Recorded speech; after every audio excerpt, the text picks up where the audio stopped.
following program contains scenes and language of a frank and explicit nature. Viewer discretion is advised. In 5, 4, 3, 2, live now. Oh my god, I don't know what you're talking about. Hey everybody, Eva Macho. How did you name Mike TrashTalkingRadio.com, the best in the business. Say it to Macho. Wrestling fans throughout Radio Land, listen to Trash Talking Radio at TrashTalkingRadio.com. Every Tuesday from 7 to 10 o'clock. You hear guys like myself, so you gambling guys, come on.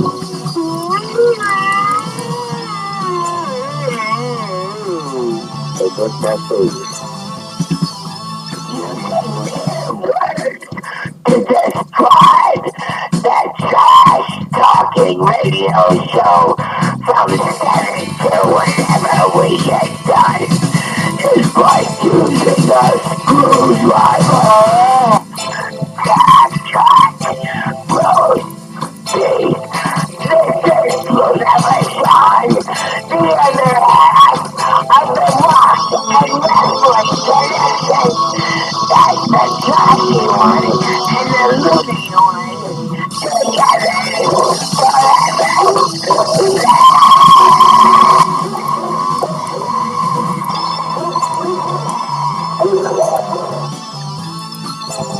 Hello, ladies and gentlemen, this is Ivan Kodak.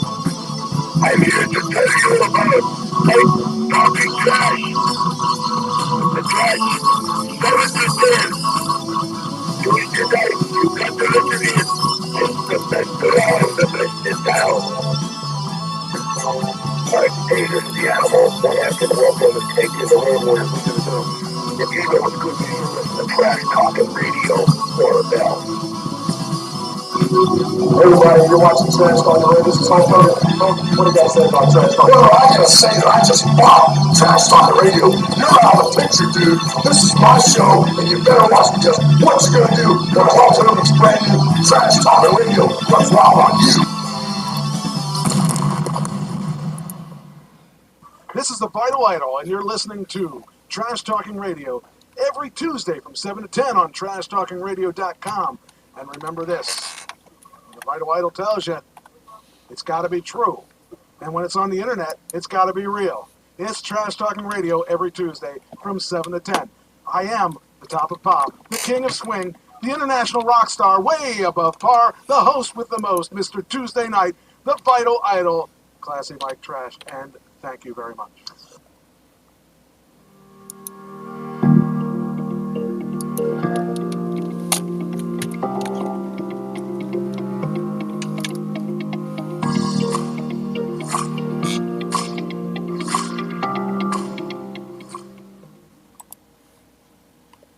It is Trash Talking Radio. It is Tuesday night, and it is the best night of the week, believe it or not.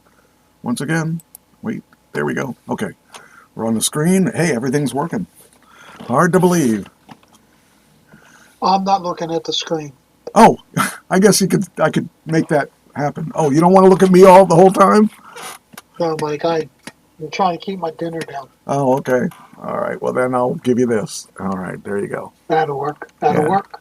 There. Anyway. Yeah. Okay. Just checking to see. I still have a dog down here. How was your, well, where do we start? How was your voting day, election day? Well, I did an absentee ballot because I didn't know if I'd be in Pennsylvania or Cincinnati, so I did an absentee ballot, so I voted a couple weeks before the election. Good.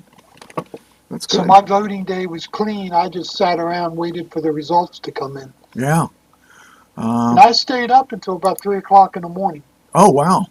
Wow. Waiting to see if the House would go Democrat or Republican. Yeah, it was interesting. The Republicans are very happy right now.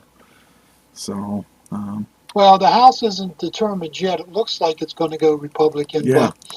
but I just can't believe people can't count votes in this day and age. Why it's taking a week. That's true. Oh, man. And then recounts and all that other stuff. That's, Yeah, there's something wrong in the system out there in Nevada and Arizona and California. yeah. Well, I think it's they teach them to count differently than they do on the East Coast. I don't know. Count slow. They have a little abacus and they just slide 1, 2. I don't know. It's pretty strange, but I'm glad that whole mess is over, though. I'm so tired of it. This was the longest election ever. It just seemed, I mean, there could be a movie made on something like this because it was so funny how it would go back and forth because of stupid things they would do. And yet, if you listen to the foreign news, it was a lock, pretty much.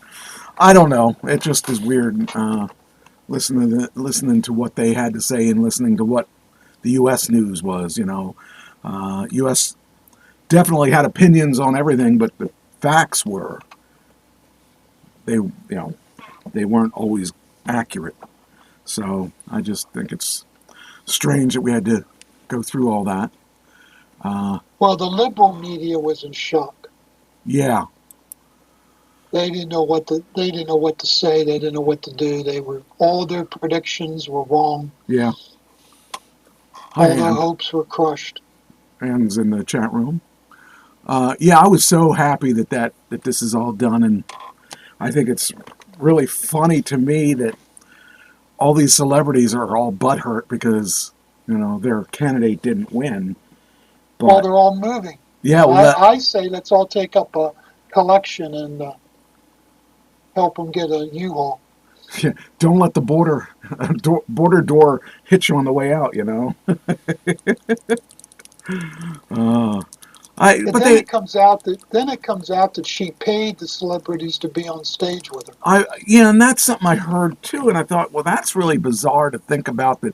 That's something that you can do that. I guess it's just another job to an entertainer. But these entertainers, they were adamant about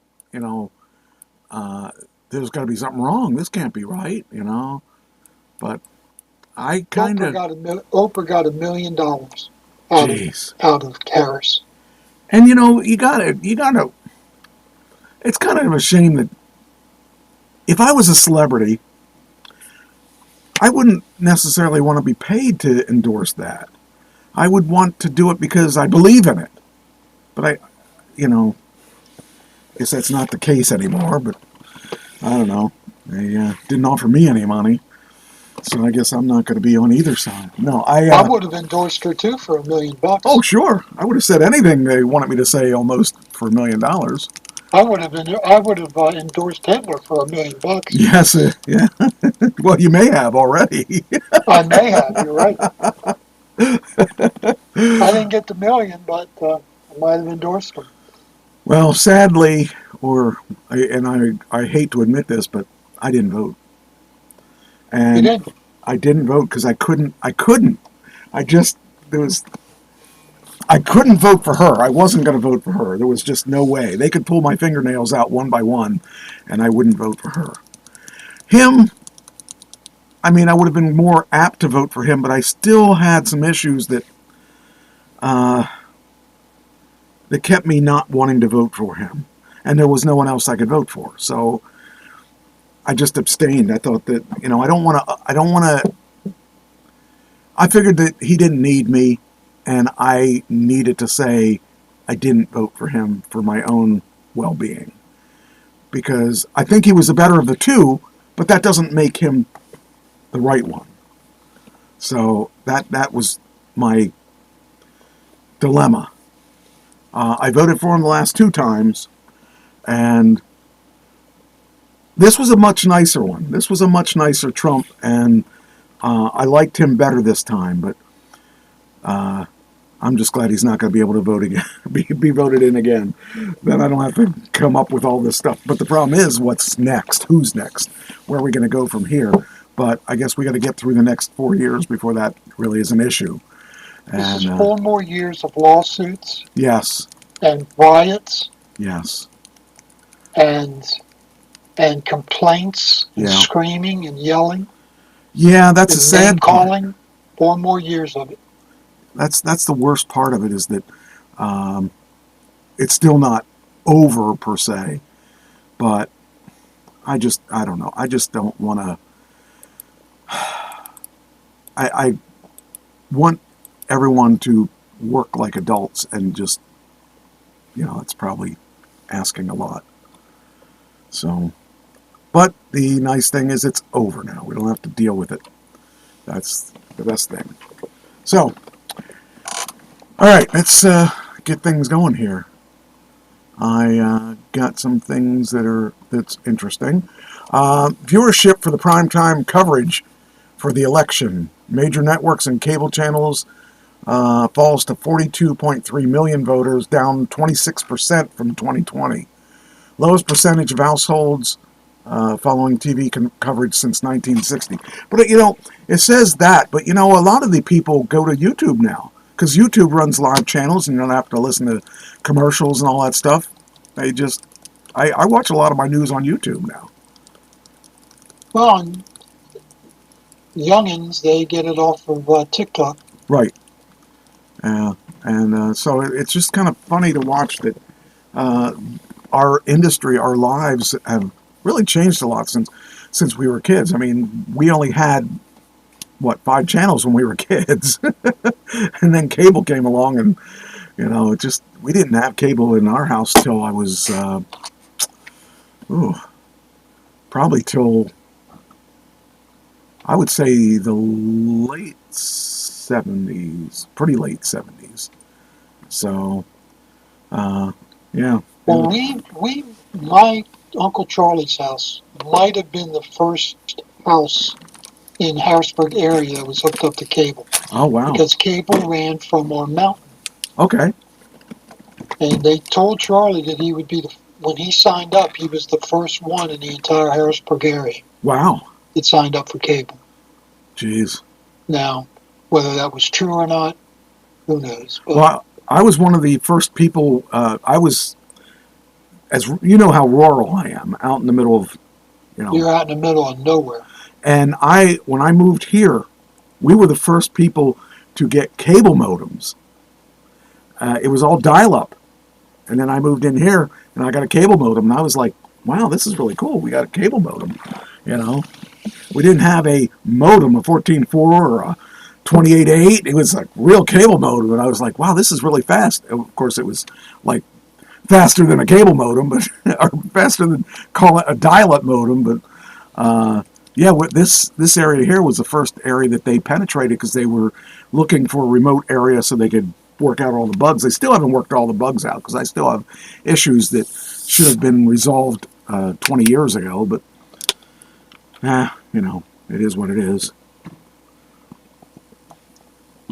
Anyway, all right.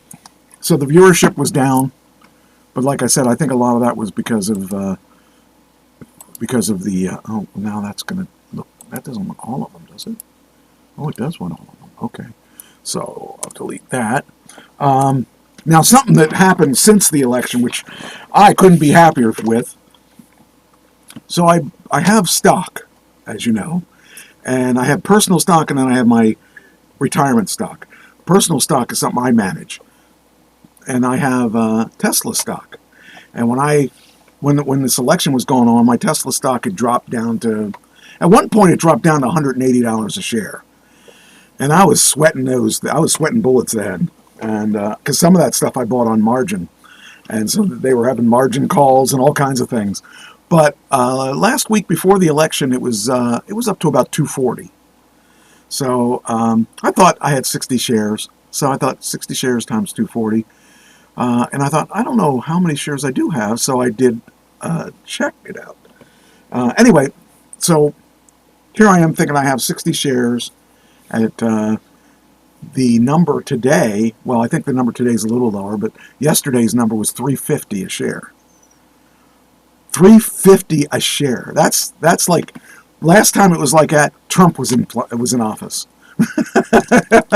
So that says something. The stock market is rebounding. Really big. Well, so okay, so I logged on to my stock account, decided to figure out exactly how much stock I have and exactly how much money, virtual money, that I have.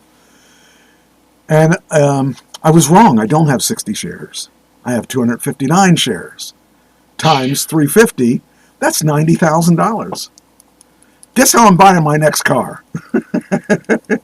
I am buying it. You're leasing it, and yeah, no, because they wouldn't let me buy you're it. paying cash. I'm paying cash, and so now I can afford to buy pretty much whatever I want. I mean, it's going to be. I want to wait for the van. I want to see the van. I want to know more information. I want to know the mileage and stuff of that. If I don't get the van, I could look at the Cybertruck, and if I don't get the Cybertruck, I could get an X, and I'd be more than happy because I love the X. Like ZZ Top heard it on the X, you know. Yeah. But I'm waiting to see what the mileage is going to be on the vehicles. The new upgrade of the Y is supposed to be over 400 miles. That is half the price of my car. So I could buy 2 Ys for that price. But the Y doesn't have all the bells and whistles that the X has. Other than that, it's the same. It doesn't have the same whistles, but it's pretty close. What is going on over there? Yeah, you. Yeah, I saw. So, it says severe weather warning. Something's going on. What's going on with the weather? Where's our weather girl? Let's see what I want to see. We didn't hire her yet. Yeah, I guess not. Winter weather warnings for 5 states with snow and possible power outages. Oh, I better check to make sure it's neither of our states. I highly doubt it. Well, I don't know. Do you get the same weather, or yours heavier than ours? No, ours is a little lighter than yours. A little lighter. Okay. Well, which states? We're close in weather. What I find out with Patty is, if I have sunny weather today, she'll have sunny weather tomorrow. That's true, because the airstream and all that. Okay, yeah. So the 5 states are Colorado, Oregon, Washington, Wyoming, and Utah. Okay, I'm not worried about them. Okay. That's on them. Yeah, they're going to live in that area. They deserve it. No, I shouldn't say that. But anyway, so yeah, all right. All right.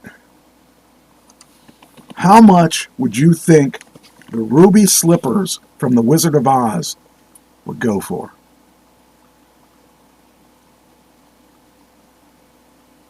$257,000. It says ruby slippers from Wizard of Oz up for auction after 20 years after being stolen from a Minnesota museum. Judy Garland worn slippers are expected to fetch more than $1 million. Can you imagine a pair of shoes? $1 million. That's just insane. After all that time, can you imagine what they smell like? Oh. That's just crazy. Like, I'm thinking, what? $1 million. That's $500,000 a shoe. For a cool $1 million plus, a pair of famed and rare ruby slippers from the Wizard of Oz can be a hallowed place on your very own shoe rack. What are you doing?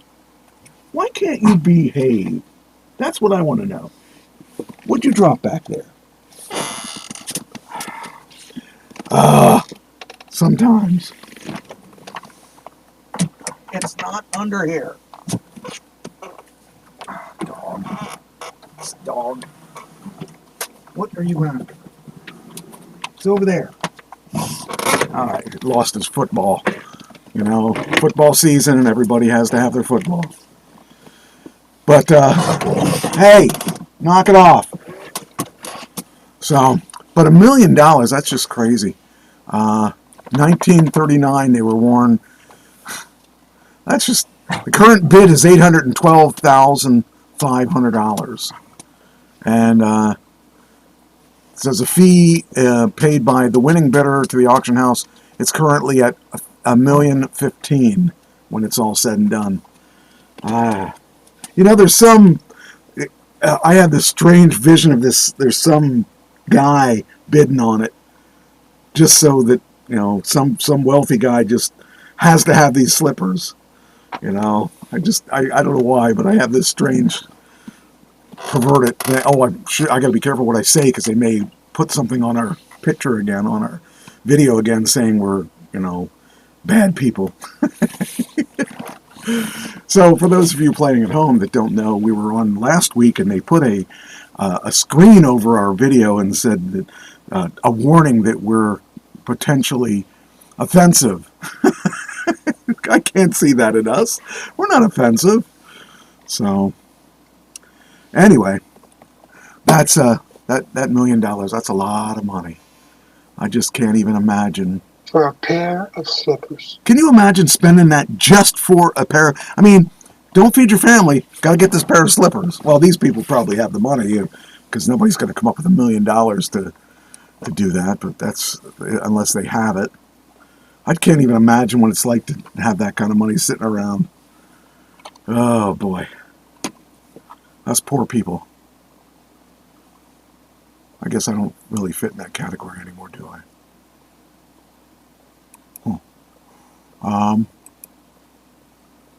Got my championship belts back. They were stolen, my tag team belts. So we found the people who did it and got it back. That I'm happy about. How'd you do that? We tracked it down because somebody saw the guys leaving with the belts. So we contacted them and they agreed to bring them back. So I got them well, I didn't get them yet. Tony, Amadeus got them back. So, and we're going to have a match in March. Him and I are going to have a match. Best 2 out of 3 falls. So we'll see how that goes. Is that how you're going to settle your dispute? I think so. Yeah, I don't understand why he thinks that I should be wrestling, because I'm not a wrestler. I'm just a manager. But I've not ever lost a match in the ring. I've had several matches and I have a clean slate. So just to let you know that I have a clean slate. And that's the way it's going to stay, I hope. Who knows? He may have other ideas. Well, yeah, he's been an actual wrestler, but I've known him for a long time, so the difference is this. He's never seen me wrestle. I've seen him wrestle. I know his tricks. He doesn't know what my tricks are. So that's to my advantage. He wants to come on and talk about things. I don't know. He's trouble. But I've never run away from a fight. One thing I was taught in wrestling is you don't run away from a fight because people just don't respect you anymore. Now, I've had a few fights in my time, but I try to stay away from them. I try to let my guys do the talking. But since I've been out of the business for a long time, I don't have any guys right now. So we'll see. We'll see how it works. Tentatively, it'll be a 2 out of 3 fall, which is really stupid of me because that means a longer match. And I'm a little old for that kind of long match stuff. But if you're in town, I invite you to come out. It's going to be at the end of March. To see you get beat up? Yeah, I'll come. Yeah, I'm sure. You'll probably come out with him. Amadeus, you're my man. Yeah. You know, he's a good guy in most respects, but it's because of him we lost money last time. You know, we sold out the house and we still lost money. Can you believe that? We had like 400 to 600 people there, and he and I didn't make money. So we're going to have to talk about that too. I'm going to take it out on his hide. because I wasn't booking that show, so it's not my fault we didn't make money. It's his fault. I have a few things, so I have some anger issues with that myself. All right, let's move on. Netflix confirms the release of the 5th and final season of Stranger Things. I've not watched Stranger Things, but I'm told it's a really good show. So I probably will have to take a look at that show and see what... I know someone that books talent on that show, and she talks about it. And she also does Wednesday, too. Did you ever see the show Wednesday? Oh, yes. I love that show. Well, I'm a fan. My friend is the person that books the talent for that show, but she doesn't book me, so I guess she's not really my friend. My acquaintance is the one. But anyway, yeah, it's kind of cool. So I'm going to be seeing whether or not I like that. Well, the Wednesday second season is supposed to be coming out, so I liked the first season. That was pretty good. I also saw... Jenna, Huh? Jenna, the main actress. Yeah. Jenna, She's forget her cool. last name. I like her. Yeah, I do too. I just watched a really good thing. Are you interested in the Mike Tyson, Jake Paul thing? Yeah, I'm not going to buy it, but I'm interested in who wins, yeah. Did you know that there is a special on Netflix that talks about the build-up to it? And there's 3 episodes. I saw the first 2, and the third one comes out this week. And they're actually going to fight Saturday. They're fighting Saturday night? Yeah. So, it'll be interesting to see. I want to see him knock that kid out. I just want to see him knock him so far out. One punch is all it takes. That's all it takes. And it's funny, all the young people say, oh, he's going to beat the old man. And all the old people say, he's going to beat the little boy. So it'll be funny to see who wins. But, I mean, if you take a guy that's had 50 professional fights against a guy that's had 10 professional fights, and you think about it, in theory, Tyson's a machine. There's, Tyson has that muscle memory, has that all that, he's done this for so long, that's all he knows.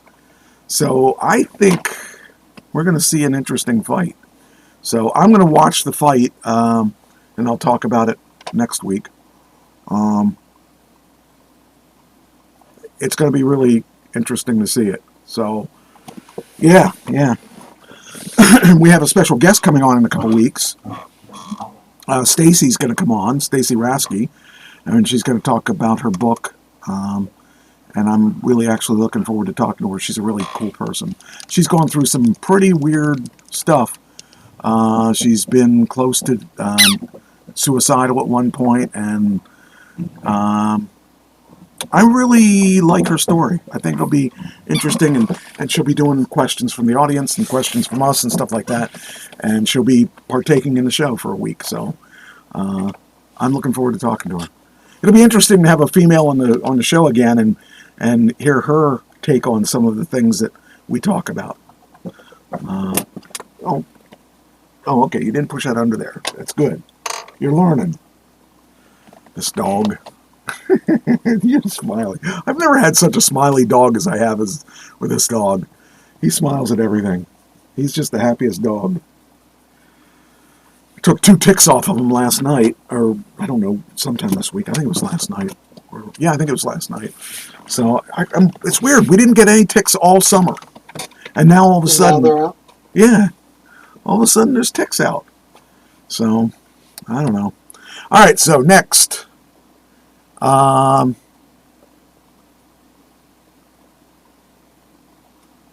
okay. Here's an article that talks about Tesla shares.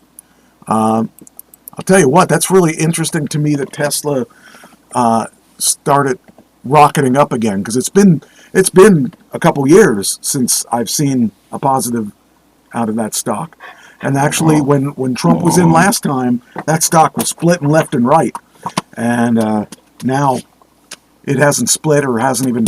It's been dropping most of the time that the Democrats were in office, and it's interesting to see that it's now responding, and not just that stock. The stock market in general has been up. So hopefully it continues to keep going up, so that when it's time for me to cash it in, we'll be way above where we are now. I want to see it split again. I was in my first stock split last time. That was fun. And then I bought it, and then I bought more after the stock split, and I learned my lesson. You don't buy it right after the stock split. You buy it shortly after the stock split, when it balances around, when it bounces. Because I went and bought it and kind of went upside down a little bit for a little while. But now I'm way above where I started, so I'm happy about that. Okay, so we cut that one out. And I don't know how much of that, I mean, you got to think that the stocks are moving because people are hopeful that we're going to see changes, better changes. And I don't know. The money people are happy. Yeah. But I think a lot of people are. I think a lot of people are hopeful that... well, evidently it was a landslide. Yeah.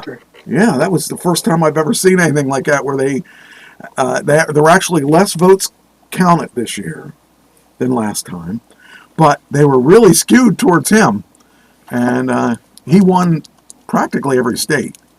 He won all the swing states for sure. So, and it was weird because they had it. The news just kept saying, in Pennsylvania, Kamala's going to win, and I kept saying, really? It can't be. And I kept saying, this can't be what's going on. I must be out of touch. And she didn't win. And I like that. I just thought it was, but the news really didn't do their job as in swaying us the way they thought they were going to. How about that Iowa pollster? That woman who is like the dean of pollsters. And she had Kamala up 8 points. 8 points? I think it was 8 points. Oh, maybe jeez. 6. Yeah. They were up 6. Yeah. And the Des Moines Register, I believe. Mm. And I could be wrong. If somebody's listening, they could tell me where I'm wrong. But anyhow, her poll was completely skewed wrong. That's sad. Can you center your camera a little bit? There you are. I need to center me. Yeah. Oh, okay. Okay. Yeah, because I can't adjust that because I haven't adjusted all the way to the other side, so I can't. I would have adjusted you, but it won't let me adjust you anymore. No, I had to adjust me. Yeah, I have that all the time. I'm always skewed. But yeah, I kind of think that this is a big hopeful thing, and I think we're going to start seeing things happen the way it should be happening. We are going to hopefully see. Hopefully, this is just the beginning. Well, the ACLU has said they're going to sue Trump for everything. Why? Anything he does, they're going to sue him. Oh, see, that's the thing. They won't let him do his job. And then they say that he's a failure, and it's such a shame that they just let him do his job. He's stuck here at 4 years. Let's just do that. Last time, that was just ridiculous. Every time he would get going on something, boom, there's another lawsuit, Well, it used to be. Now, I've been around almost 70 years, so this is like 50 years of politics. It used to be when there was a mandate, like Trump got a mandate, that the opposition party would sit back and let him have his first 100 days. Yeah. Give him something. Jeez. That isn't happening anymore. No. I've never seen someone hate it so badly. So it's just amazing to me that he's feared and hated, and no one wants to admit that he's feared. And it's just bad that they can't just do his job. But anyway, all right.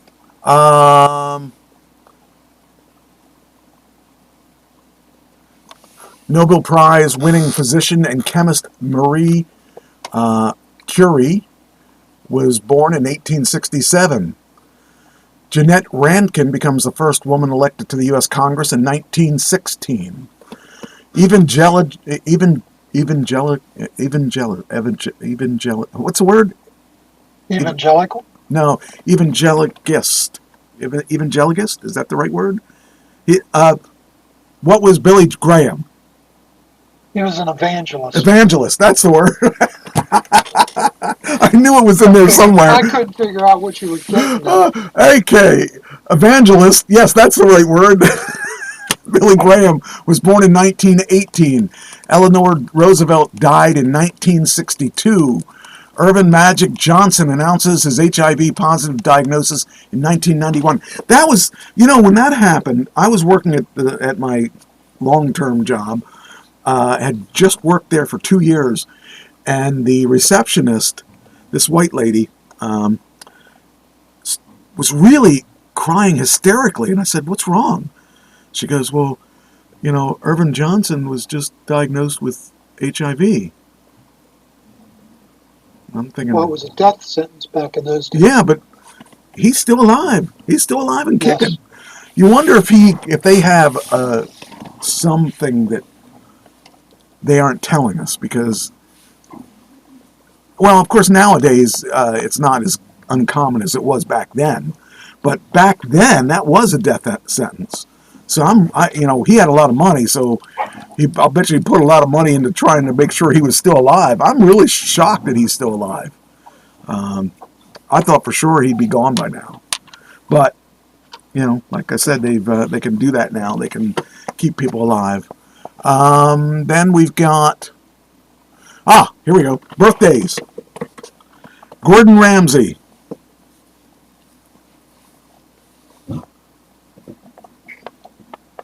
'67. I would have said that too. He's 58. I would have not even I would have never guessed that. Tara Reid. I have no idea. Do you know who she is? No. Okay. She is, I'm thinking she's got to be, I wonder, wait a minute, I don't know, hold on. Because I should know who she is. I know that name. That's why I put her on the list, is that I know her name. I was trying to think, why do I know her name? I thought she was is she a porn, she's not a porn star, is she? No, I don't know. I don't know either. Let's find out who she is. I know that name from somewhere. Okay, search. Tara Reid. Oh, she's quite nice. Tara Reid, American actress, 1990s, 2000s, established as a sex symbol. And she was in American Pie. She was in Sharknado, National Lampoon's, which one of those? Big Lebowski, American, and that's why I know her. I've seen all of these movies. So, okay. Wow. Well, she's 49. She is gorgeous, though. Mm-hmm. I wouldn't throw her out of bed, probably. Mary Hart. Is your girlfriend watching? I think we're good till 8.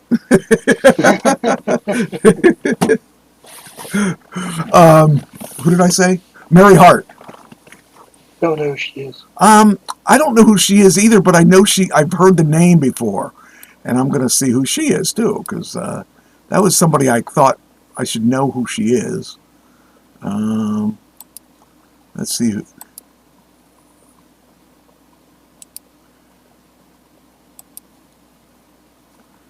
Mary Hart. Okay, what is she known for?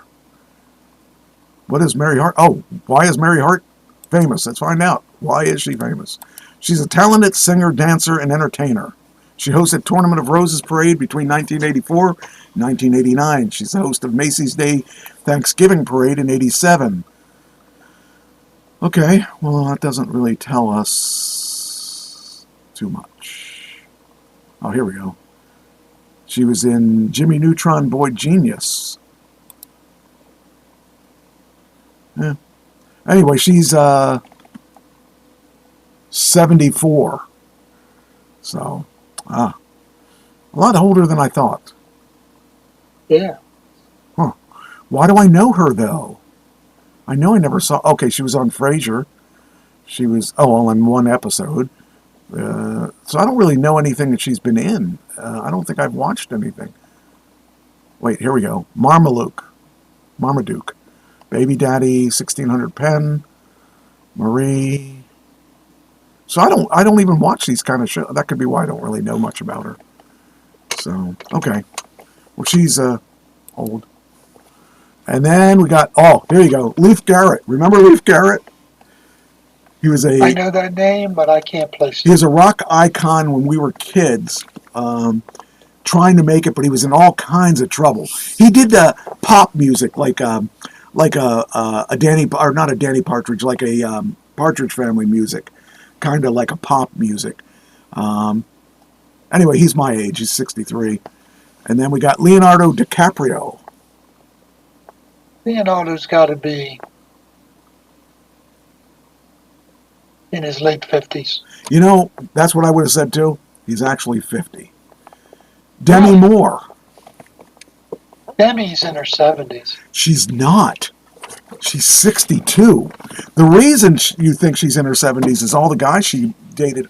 No, she dated a lot of young guys, didn't she? I was going to say a lot. She dates young men. Yeah, except for Willis. Except for Willis. Yeah, she's 62. Callista Flockhart. I don't know. I was trying to figure out who she was, and I was like, who is that? But I thought I should know her. I didn't find anything that I know her from. How about Anne Hathaway? She's been around for a while. But I don't think she's that old. She's not. She's 40, 35, 40. 40 is close. You got 42. And Ryan Gosling, the guy who played Ken in Barbie. He's probably 40. He's been around, actually. He's 44. He has been in some good stuff, though.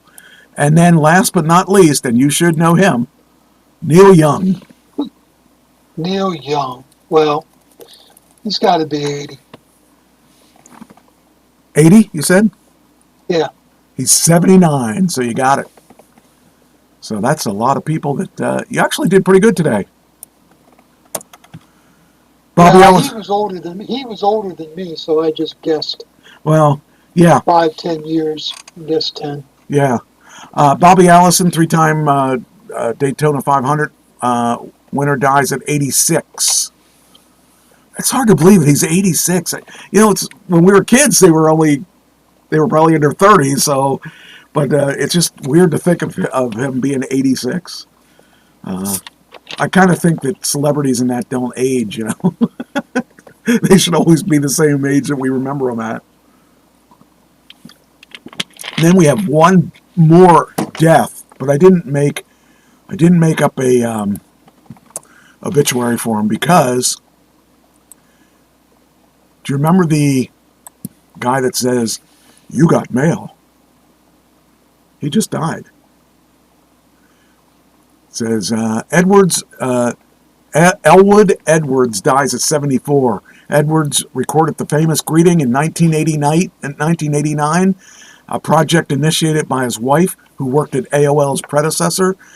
Edwards was paid $200 for reading that later became a staple of earlier internet culture. His voice not only was synonymous with AOL, but it inspired the title of the 1998 film You've Got Mail by Tom Hanks and Meg Ryan.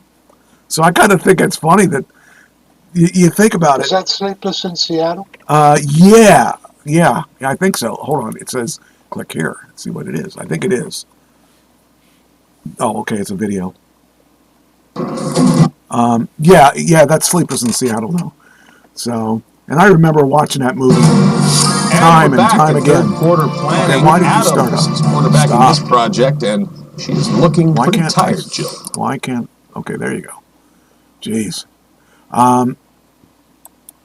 Yeah, so I remember watching that movie. I don't know how many times because Pam was into that movie, and she'd watch it and watch it and watch it, and I'm like, oh man, I don't want to see that movie anymore. But that was a chick flick. Definitely. I wonder how many people even know what AOL is anymore. I can't believe it's still there, but there's still people that use AOL addresses, email addresses. You ever heard of Juno? Yeah, I remember Juno. Well, that's my backup email. And very few people know who Juno is. Oh, I remember Juno. There were a couple. It's like I couldn't remember.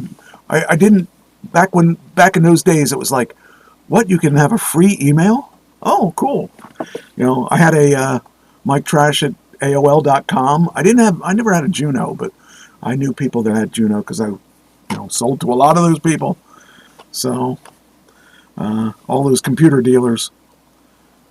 Let's see.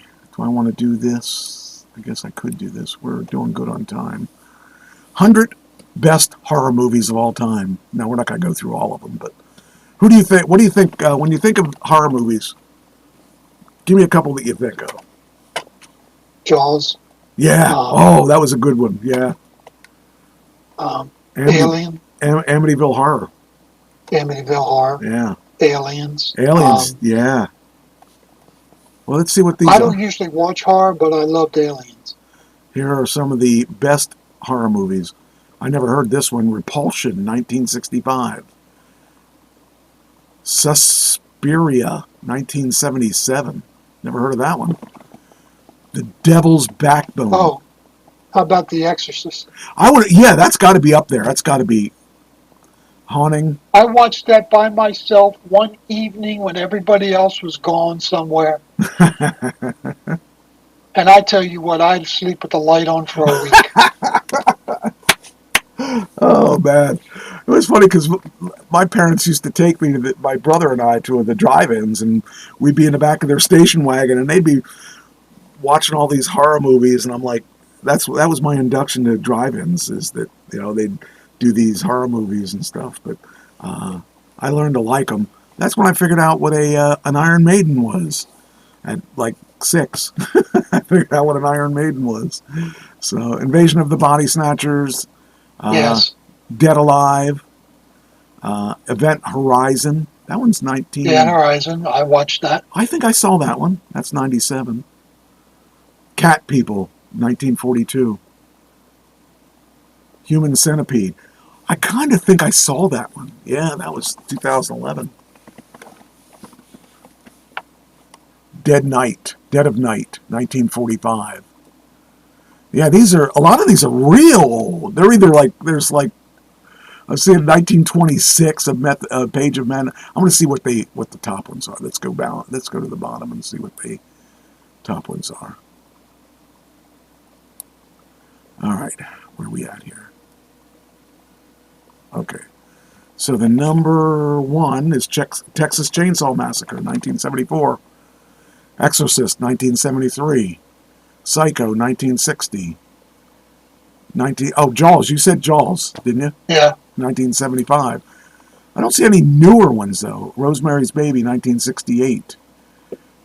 Night of the Living Dead. That was a movie that changed the way that we look at the Living Dead. Yeah, I mean, he started the zombie movement.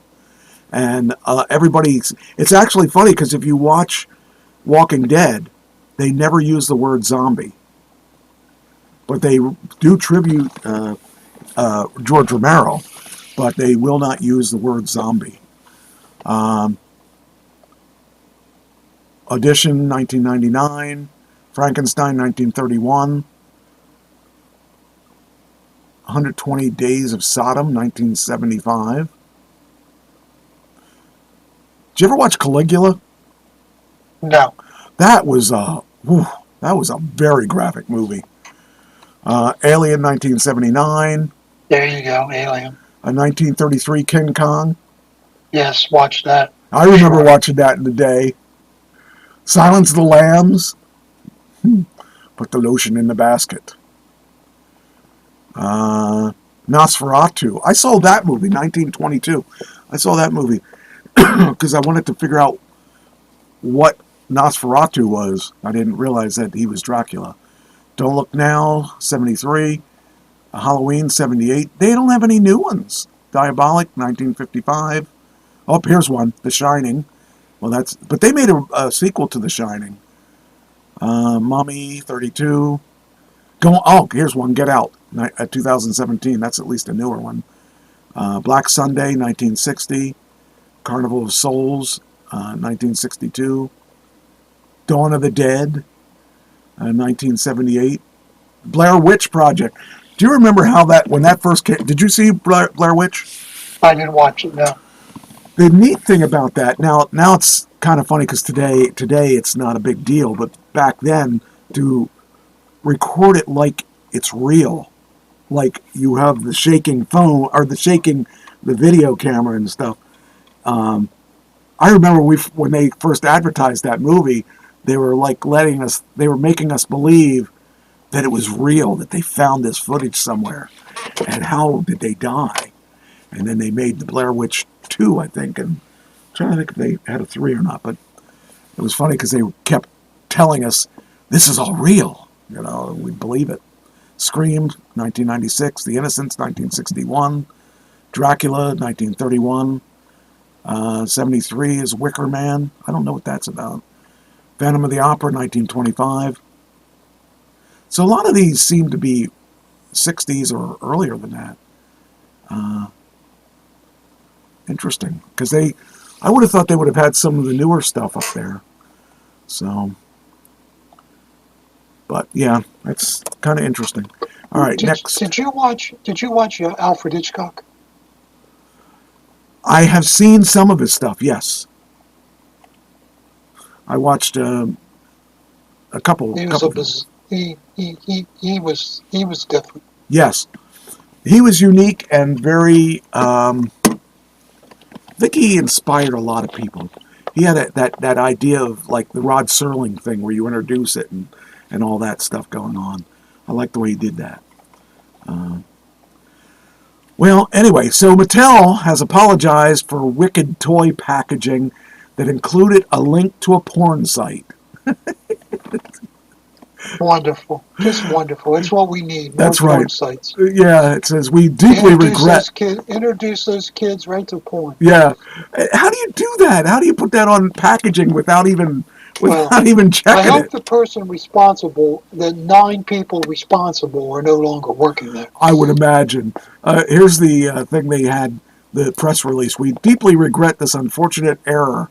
Wicked movie merchandising turned into a nightmare for Mattel over the weekend as news broke out that the web address listed on the packaging for character dolls took consumers to an adult pornographic site. Now, I don't know. I've never really used a box when I saw a website on there. For the most part, I would have seen it. I wouldn't have, if I had bought that, I would have never even looked at it. But apparently, somebody did. It says here the company apologized later on Sunday. It says Mattel was made aware of a misprint. That's not a misprint. That's a mistake. That's a major mistake. A misprint on the packaging. By a number of people. Yeah. There's different layers of people that have to approve that box. That's crazy. It says opportunists are looking to cash in on the opportunity for the unfortunate error befalling Mattel and its wicked toy line. eBay's been flooded with offerings of Elphaba and Glinda character dolls from Universal's movie adaptation of the blockbuster musical after news broke that the packaging contained a link to an adult entertainment site, wicked.com. Oh, I got it. Okay, now at least I understand why they made the mistake. And not the film's official website, which is wickedmovie.com. Listings touting the Mattel dolls, porn misprint, and rare URL porn error have been seeking $140 to $200 for the items, which retail at $25 to $40. Can you imagine, like, I think that sounds like they did it on purpose. Because now they So got. what did they do? They just left the movie out? Yeah, there's a new movie out. It's a Wicked movie. So they took the Broadway play and made it into a movie. So, and these are the dolls that you can buy from. Well, it's representing the movie. But here's an ad, a listing. Mattel singing Galinda rare URL porn site. Ultra rare for $149, $150. So apparently people are put them up on the. How would they know already? Unless, well, this must have happened. Must have been a big thing. And I'll tell you what, I would look for it too, just because somebody's going to want to buy it because there's all kinds of people that go for that kind of stuff. That's a big snafu. I mean, I don't know how I could embarrass myself more than unless they did it on purpose, which when I think about it, I think maybe they just did do that on purpose. I don't know. Just too convenient, I guess. Ridley Scott and Paul Mescal are set to reteam the Dog Stars. Zenyatta and Anne Hathaway will be in Christopher Nolan's next film.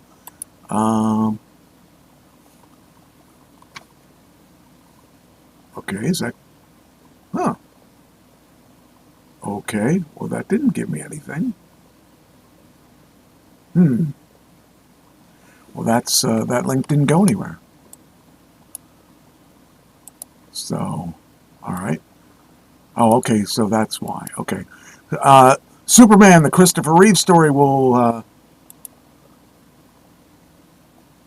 let's see, here we go. Superman and Will and Harper tied for Best Feature.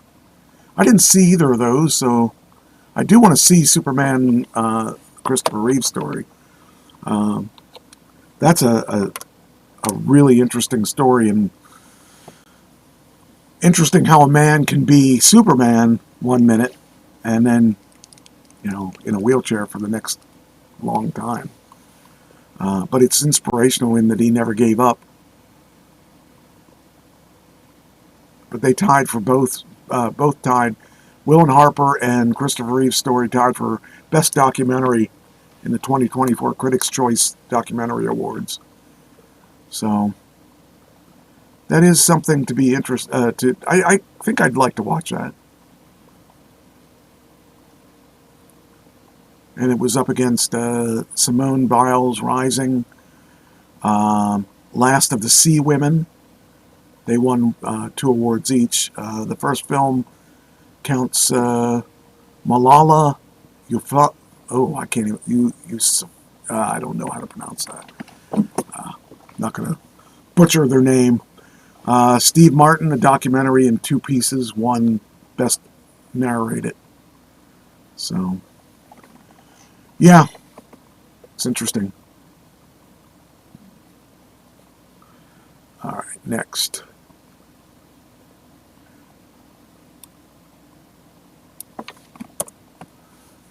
Question of the night is Denzel going to be in Black Panther 3?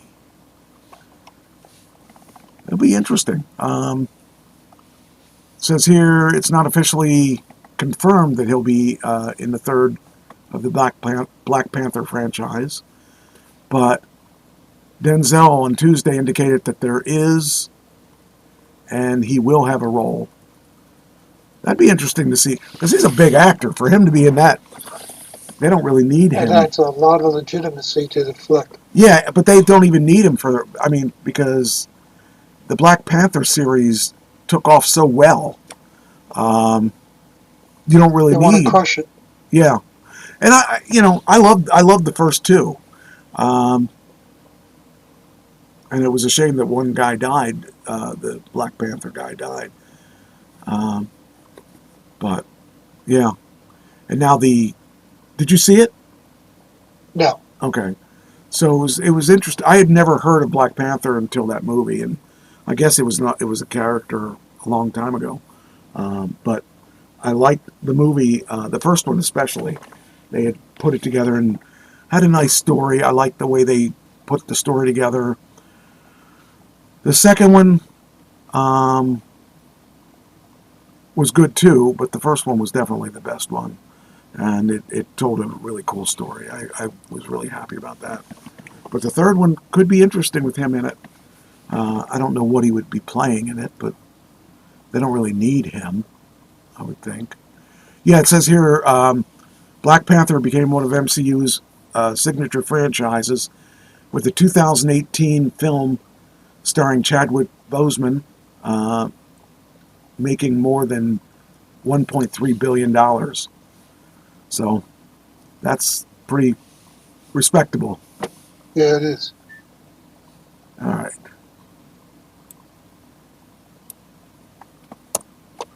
I think that's all I've got for entertainment. What do you want to talk about? Well, I got something lighthearted. Okay. Yeah. Love and marriage. Oh. They go together like a horse and carriage. Yeah. Yeah, but the carriage breaks down sometimes. So this Massachusetts couple's engagement ended when there was some hanky-panky going on. Ah. Bruce Johnson sued Carolyn Santinos returned the $70,000 Tiffany and Company engagement ring he bought him. Okay. $70,000 engagement ring. That's a bit pricey. It's a bit pricey.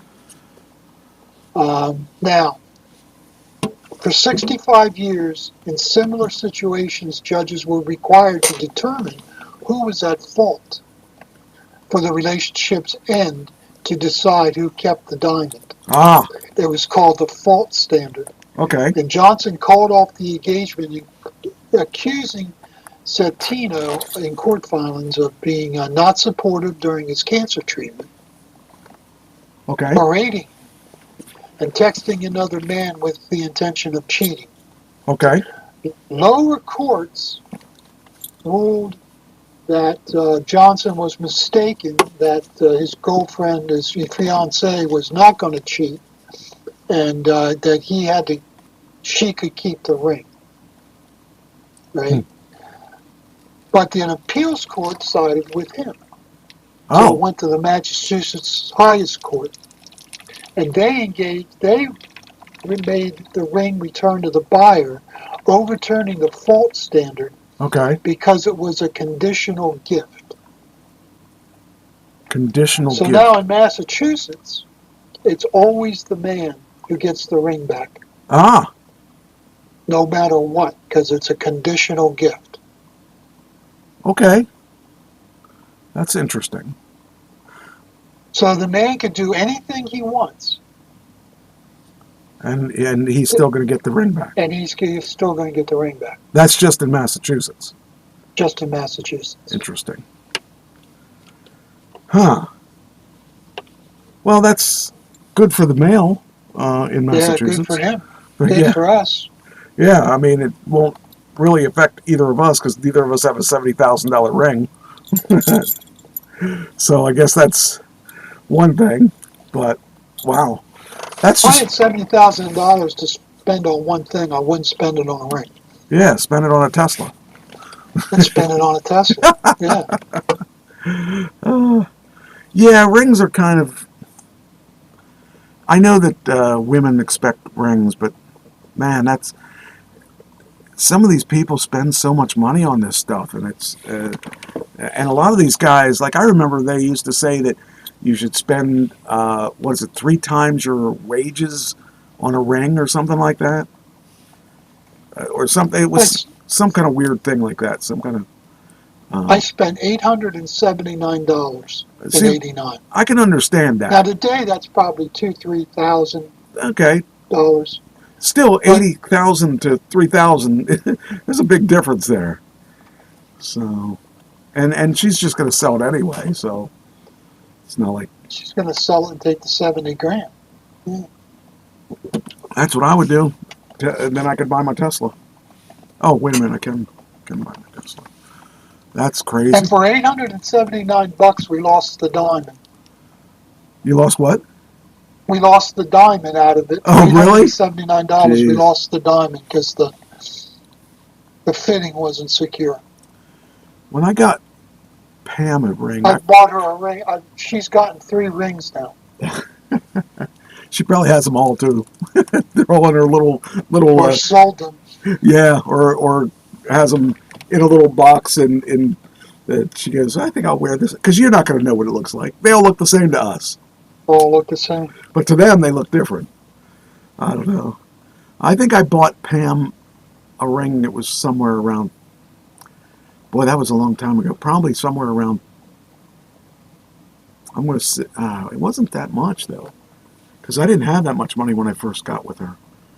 I think it was a couple $100. It wasn't anything real fancy though, because I didn't have money back then. So. Now, I got my ring wholesale because I knew the jeweler.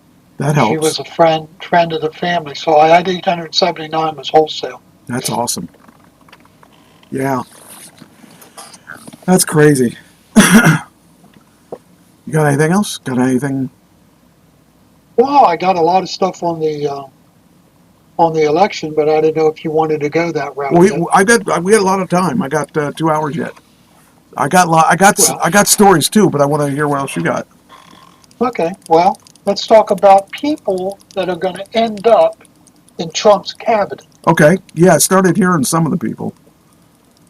Okay, well, the president appoints, did you know this? The president appoints 1,300 people, 1,300 positions that require Senate confirmation. Wow. I didn't know it was that many. His entire cabinet, except for the chief of staff and the vice president, have to be approved by the Senate. Okay. And it takes up to 2 years to get all these things through, especially if he's a Republican and the Senate is Democrat. Okay. It can take over 2 years to get his people in place. So by the time you get your people in, your term's half over. Yeah. That's crazy. Yeah, so Trump is trying to do a recess appointment. Congress is not in session right now until the end of the year. Okay. And so he wants the Senate to appoint all his people now in the recess, where they don't have to get approved by the Senate until after they're already in, and then they go through the appointment process. Interesting. But the Democrats have to go along with it. Now, do you really think the Democrats are going to go along with that? I don't think they're going to go along with anything that has his name attached to it. No, they're not going to go along. Because they're going to try to be as much of a prick as they can. I know they say they're going to hand over the keys to the palace, but yeah, they're not handing over the keys to the palace willingly, especially. Oh, man. Well, he picked his, now this is historic, he picked his chief of staff, Susan Wiles. Yes, yes. First woman in U.S. history to hold the role of chief of staff. Yes, I heard that today. Earlier And today. Mark Cuban said that Trump doesn't like strong women or smart women, intelligent women. Well, he may not, but he still did it. I was shocked that he did that too. It was interesting. I think we're going to see a different Trump this time. I really do. He's already talked to Israel, and he's already made his threats to I think was it the Ukraine? No, not the Ukraine. Putin. To Putin, yeah. He told him that reportedly, he told him that don't escalate the war. Yeah, yeah. Because we've got weapons in Europe. So he threatened them. Yeah. Now Moscow the Kremlin has denied that conversation happened. Yeah. Because Putin doesn't like to be threatened. Well, who does? And with But them, do you think Biden or Harris would have threatened Putin? no. Harris couldn't have done it unless she had a teleprompter, and then she would have said, "When I was a little girl." I grew up in the middle class. And we had lots of arms around the house, and we know how to use them. Yeah. If that's what the script would say. She would say whatever the script says. I'm so glad she didn't make it in. I was terrified that she was going to go and mess things up. And it's not a thing against women. It's against her specifically. And people kept saying, "Oh, you don't want a woman in there." That's not the case. I want a strong woman in there. I don't want a woman in there that wavers back and forth and can be stepped all over. And that was her. Now, I don't know how you feel about this, Michael, but Hillary Yes. would have made a decent president. Yes. And I voted against her because she was so corrupt and had all these things, but I would take her over probably Harris. everyone, probably over Trump even, at this point, because I know that she's strong enough to do it. And she's not afraid of taking things she's not supposed to have. If she had to live with Bill, and if she can live with Bill all those years, she can be president. Well, no, I think if Bill could live with her, he could be president. Oh, wait, he was. And you know the old joke, right? They're driving down the road in a country road, Bill and Hillary, and Bill pulls up and he sees an old boyfriend of Hillary's, and he's a gas station attendant. And he says, "See what you could end up with?" She said, "Yeah, he would have been president too." That's probably true. Hillary, I definitely wouldn't have been afraid to vote for her this time. If they were the three candidates, I might have voted for her. If she was the third candidate. I just had issues with. I definitely wouldn't have done Kamala no matter what. I mean, just because she just isn't strong enough. But if she was strong, I would have been happy to vote for her. But her beliefs were so far to the one side, I don't know. She was so radically left. Yeah. Abortion on demand, all the way up to birth. Yeah. That's an extreme position. Yeah. But I don't think that I don't like that they're going to have problems with abortion now that Trump's in there, and Trump's going to do nothing, Mike. Well, he wants to give it to the states, and I understand that. It is in the states' hands, Yeah. and he doesn't want to touch it. And I understand that, and everyone says, "Well, now my daughter's not going to be able to get an abortion." That's not what he said. He said he wants it out of the federal government's hands. And I understand that. And I'm okay with that. But I really hope that it works the way he expects it to. But, all right. See, being a believer, Mike, I have trouble with abortion. That's just a personal preference of mine. I have real trouble with it. So it's hard for me to vote for someone who is pro-choice. It's hard for me. I don't say I wouldn't, it's just hard. Me personally. I don't put that on anybody else.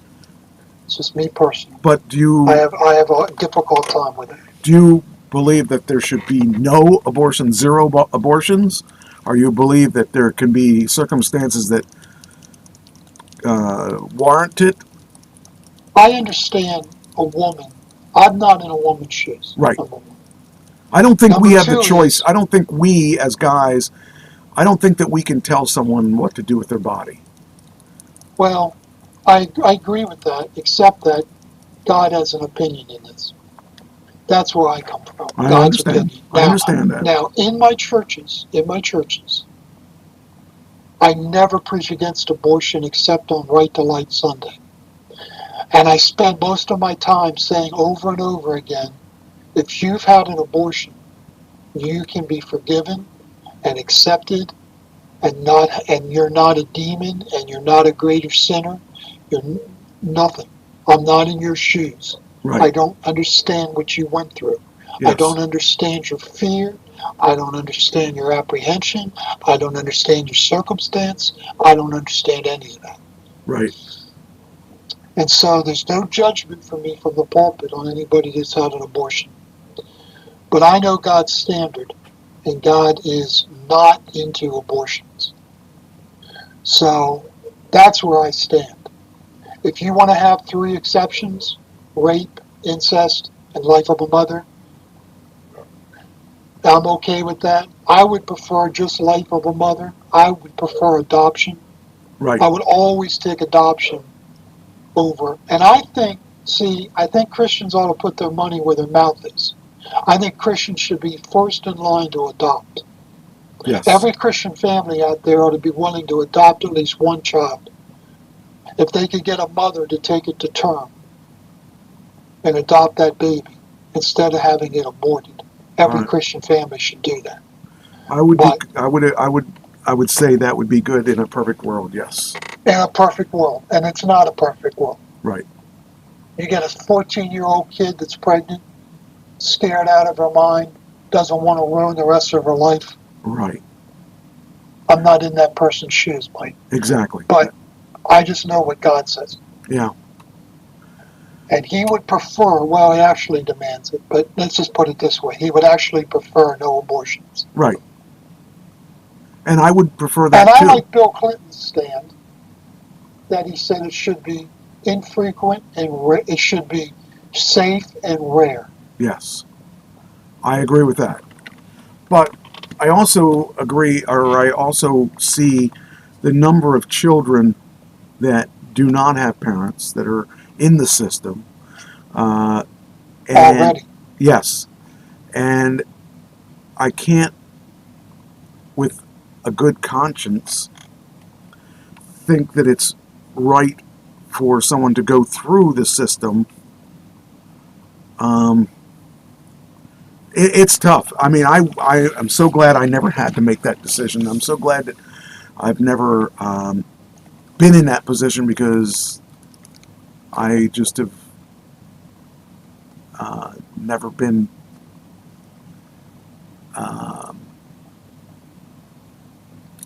never even been scared. So let's put it that way.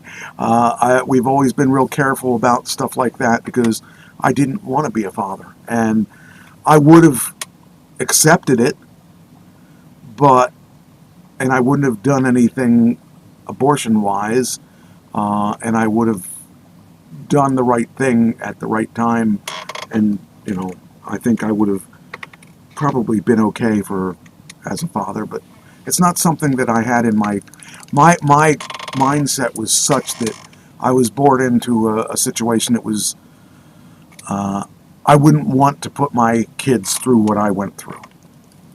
So to me, it was more important that I take care of me first, because so many people are having families before they even have real good jobs or any kind of real good future. And I wasn't about to be another one. I wasn't about to be a person that would either abandon their child and today, look at today. I mean, how many families have their kids in dual custody, where the kids are living here for a week and there for a week, and I wasn't willing to go through that kind of stuff. So for me, it was a simple solution: just don't have any kids. And I've never had to have an abortion for myself. Well, obviously for myself, but for my situation, none of my girls have ever been pregnant to me. So. Yeah, and a lot of people, it's funny because people try to children shame you. Why didn't you have kids? Yeah, well, that's not right either. Yeah, That's they a don't seem to personal understand. When you're coming from a situation where we didn't have a lot of stuff, I wouldn't want to put a kid through that. And there's enough kids out there today. If I wanted a kid, I could just adopt. And one of the things that Pam wanted to do was adopt. She was trying to get me to adopt, but they put you through the ringer. They put you through a lot of stuff that, if I wanted to have a kid that bad, I would have just had a kid. I wasn't going to adopt because all the stuff they have to run you through. And I just, you don't know what you're going to get. You don't know what they've been through, and you don't know if they've been raped or whatever, and they have issues, mental issues, and I don't have that kind of energy. My only thing was I want to make sure I'm secure, because most of my life I wasn't. So I need to make sure that I'm secure. And if I'm secure, and I'm secure enough to feel that I could do it, I know that we don't have that opportunity for some of us because of our situations, whatever they are, but I just didn't want to be in that situation. That was just that wasn't in my cards at all. And not that I really hate kids, but I just didn't see me as being an adult, like being the adult. And I mean, you probably love your children and probably would have done anything for your kids. And if I had kids, I probably would have too. But I may not have. I mean, I realize I was selfish in a lot of ways, and there's a lot of things I would have changed about my life. But I don't know if children would be one of them. I would have changed a lot of things that I did with Pam. And sometimes I feel that the only reason she's dead is because of me, because she knew I didn't want to have kids, so she went to have an hysterectomy, and that's where everything went sour. If she hadn't done that, she'd still be alive today, probably, instead of dying at 48. I was supposed to be the one dying at 48, not her. So now I'm here and stronger than ever, and it's weird. It's really weird. If you had asked me when I was 20, would I be alive at 50 or 60? I'd say no. Here I am. I'm doing everything I can. But I think I've paid my penance, and I think that I've learned a lot along the way, and I hope that I've helped some people. And it's funny because people like one of the guys from the acting called me from Brazil. He wanted some advice. And people like, I think that I'm that person now. I'm now someone that I feel proud about and that I can help others. And I don't think I could have done that 30 years ago, 40 years ago. Because I was kind of trying to find myself. And a lot of these people, getting kids at 20 and less, they're not ready for the world. And even if they were born into money, they're not ready for the world. They don't have a job yet that's going to take care of them and stuff like that. I mean, most of us don't find our way until probably our mid-30s. And maybe even later than that. Some people don't find their ways at all. So I don't know. I'm just happy that that I haven't had to make that decision. So bring it full circle here. So anyway, what else you got? Well, let's go with some other people. Stephen Miller is the Deputy Chief of Staff, and he's a real hardliner on immigration. He's also a great guitarist and plays yes, he is. Steve Miller Band. Yes, one of my favorite bands.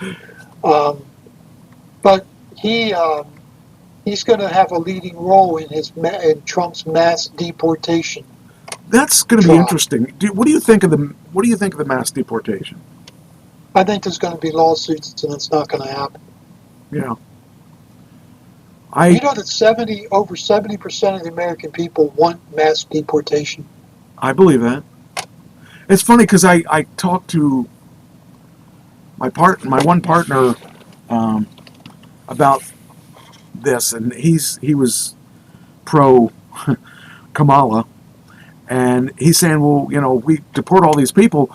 Who's going to do that stuff? Who's going to do the stuff that these? I said, well, regular Americans will. Well, they won't take those jobs. Yeah, they will if they get paid a fair rate, and they're not undercutting people. They're going to take those jobs. Americans aren't lazy. It's just they want paid for what they do, and if they're not paying taxes, or if they're not being paid correctly, I think we'll be fine. So I think The everyone. first thing, go ahead. Well, I just think that people panic about things that they don't understand. It's supply and demand. If there's nobody to do the work, it's because they're either getting paid too little, or there isn't work. If they're being paid too little, they're not going to take the work unless they're here illegally, because they don't have to pay the taxes on that stuff. So I think it's interesting. Like, they weren't. You have to have a license to drive. You have to have a license to do all kinds of things. But when it comes to voting, you don't have to have ID in some states. What are they trying to cover See, up? I believe in voter ID. Yes, I do I think too. everyone should have a U.S. approved voter ID. And that was kind of interesting, because they were basically running on a platform of, if you don't have an ID, don't worry, you can still vote. What stops people from voting as dead people then? We don't know that they're dead, or it just. Hi, Christine. It's just, to me, a lot of the things that we ran into were issues that it doesn't make. I actually saw an Elon Musk interview, and he was talking about this. You have to have ID for everything except voting, and it just, to me, that's really brings it home. Really, why don't you want them to have ID? The Republicans want them to have ID. What are you doing that you have to not have ID? That there's only, it's not like it's a Gestapo thing where, show me your papers. If you got to show your papers to vote, yes, because you got to know who that person is. But I don't know. That's my 2 cents worth. Well, this guy, Tom Homan, is the new border czar. Yes. And he was head of Immigration and Customs Enforcement Director, and he has said that they are going to raid employers. Wow. And to haul out every illegal immigrant in their factories.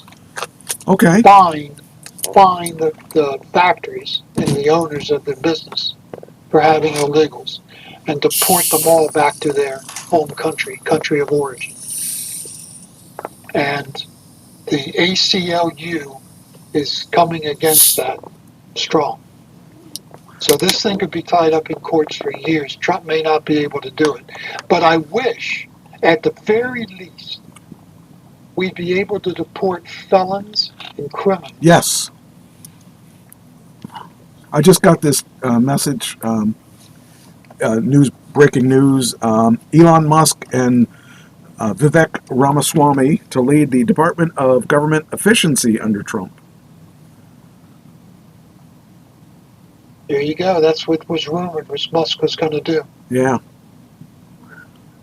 And I wonder why Musk even wants to do all this stuff, other than... He may want to run for president one day after he gets to Mars.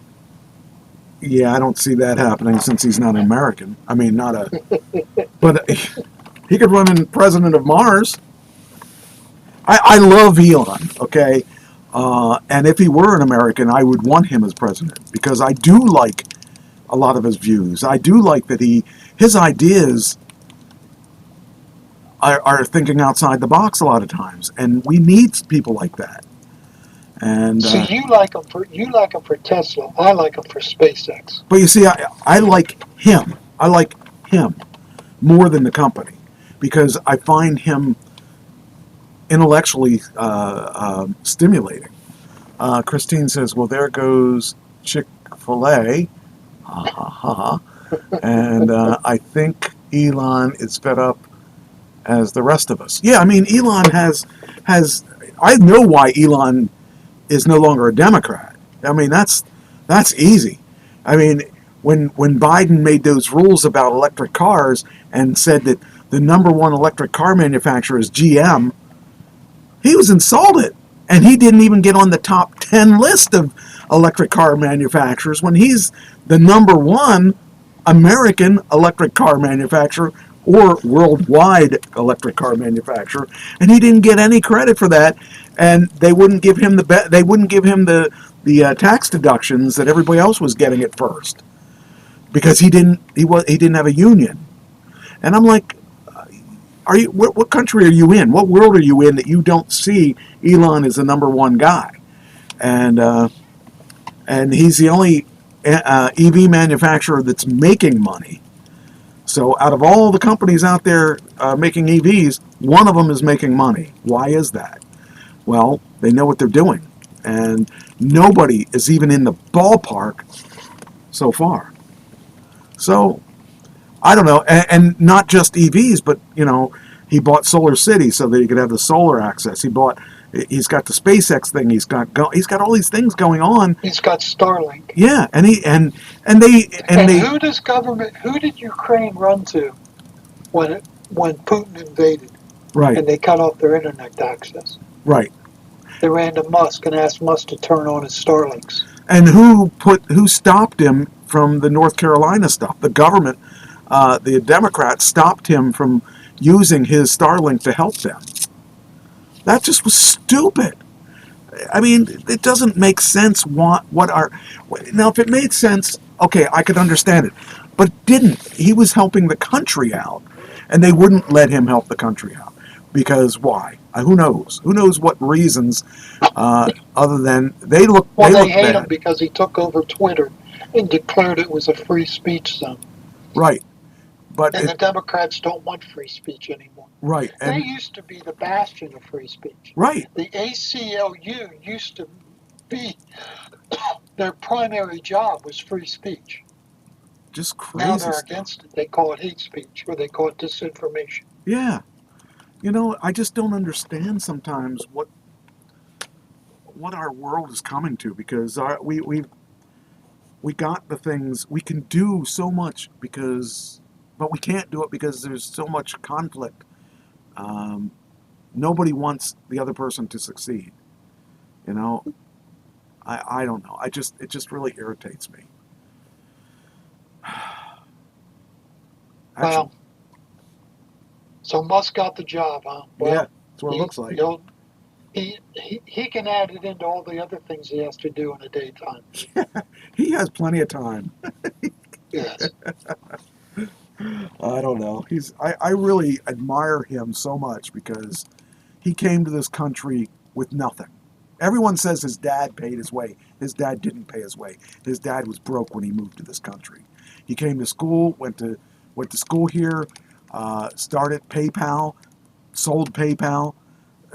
The guy has done what many people thought couldn't be done. I mean, he took a failing company like Tesla and made it worth more money than any other company out there. And when are they going to listen? When are they going to actually pay attention to what he's doing? Because the guy's, he's very smart about everything. I think he's on my top list of people I want to meet. So he's somebody I'd like. He's brilliant. He's brilliant and he's good. And he has Asperger's. Yeah. And he shows that doesn't stop him. He's a great man, and he's got a lot of things that people want to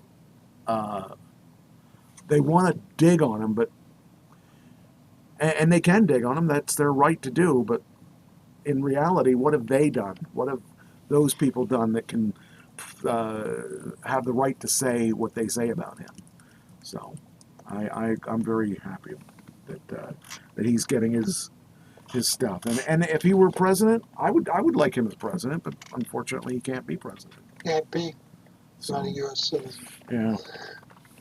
Well, here, this administration will not be friendly to the United Nations. Do you know we pay $18 billion a year into the United Nations, more than twice what the closest other country is, which is China? which is what Trump was working on before last time, saying, look, we don't, we want everybody to play fair, and we don't want to put more money in than everybody else.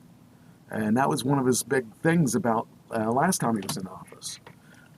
Not wanting to play. If they're not going to be fair and if they're not going to put in their share, we shouldn't either. So I understand that, and I kind of agree with that it should be closer to fair than it is. Well, he put in, I think it's Elsie Stefanik.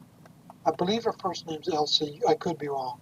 Stefanik. She is the highest ranking woman in House leadership. And she is now the U.S. or will be the U.S. ambassador to the United Nations.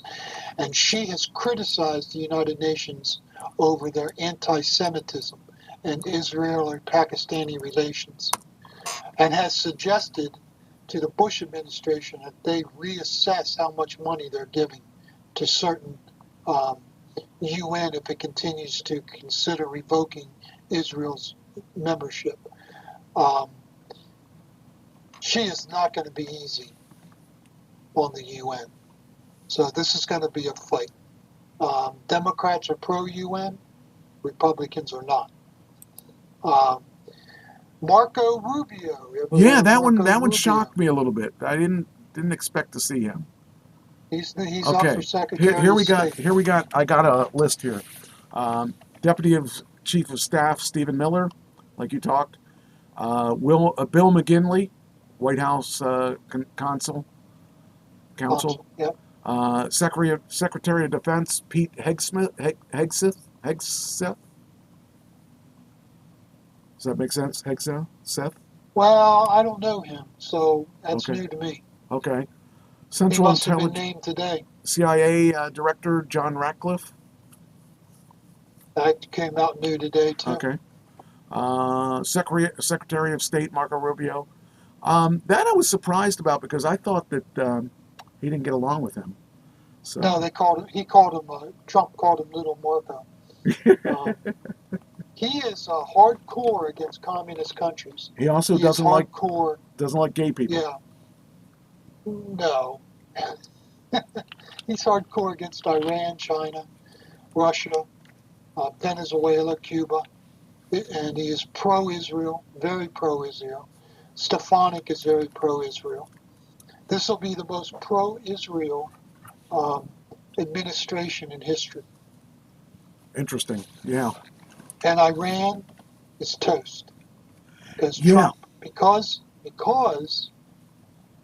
they're trying to kill Trump. Trump is going to come down on them like a ton of bricks. Yes. It's interesting to see all those people that doubted he was going to get in with all the mud on their face because he clearly was the winner. And apparently the people just were fed up with what was going on. And this is the proof. They and nobody can say it didn't happen this time. No one can say that he cheated. No one can say anything because he let her bury herself. And it was just, he had a great cabinet of people that helped him, PR and all that stuff. It was just awesome. So, Patty Richwine likes our show. She tuned in. Yeah. Of course. She tunes in. Yeah. She tunes in. I like that. Cheyenne, where you at? Cheyenne. Hi, Patty. Cheyenne. Don't you wolf me. Who do you think you are? You think you're the boss? You think you're the boss? Jeez. Get bossed around by everyone. Anyway, so National Security Advisor Mike Waltz. Mike Waltz. Now, I'm a veteran, so yesterday was my day. Yes.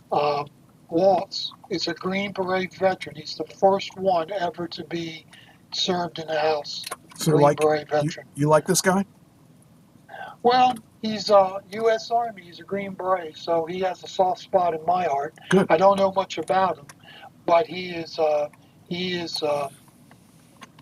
force to be reckoned with. He's going to be a national security advisor, so he's going to have a lot to say in foreign policy. See, Trump is bringing people in that he knows. Like Yes. the first time, he didn't know everybody, and not everybody was on board with Trump. Right. This time, everybody he's bringing in, he knows and is on board with him. Yes. Christine says, I think Elon's fed up like the rest of us. And she also says, thank you for your service, Doug. Well, thank you. Thank you, Chris. Yeah, I mean, I just think that everyone is now, I'm glad that it happened this way, because now we see that the country was fed up with just the way we were going, because we were going in the wrong direction. Border Czar, Tom Homan. Yeah, we talked about him. We talked about him, okay. What'd you say about him? He is hardcore. Okay. He wants to throw every illegal immigrant out of the country, good, bad, or indifferent. This one was a surprise to me. Mike Huckabee, U.S. Yes. ambassador to Israel. Israel, yes. Well, he is a big, I've followed Mike Huckabee for a long time. He is a big supporter of Israel. He's traveled there every year and taken, in fact, I went to Israel. When I was in Tel Aviv, the airport in Tel Aviv, Mike Huckabee was there. Oh, cool. And he had a group going through, just as the Salvation Army was taking our group through. Mike goes there every year and takes a group through the Holy Land. And he is a great supporter of Israel. He was a great pick. All right. Then we got EPA Administrator, former Representative Lee Zeldin. Yes, don't know anything about him. Okay. Department of Government Efficiency, I told you, was Elon Musk and Vivek Ramaswamy. Ramaswamy seemed like a pretty good guy. I kind of think I would have voted for him.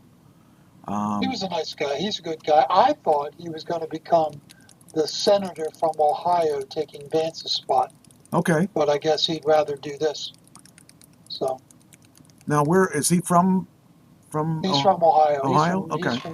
I could see him in the next election, because, I mean, Trump just overshadowed everyone. So I think he could get any traction because of Trump. Yeah. And I think as long as I think he has a chance next time. And I think I would listen to him, because every time I heard him speak, he sounded like he was, he sounded pretty good. It sounded like he knew what he was doing. So I would definitely consider him. So let's see here.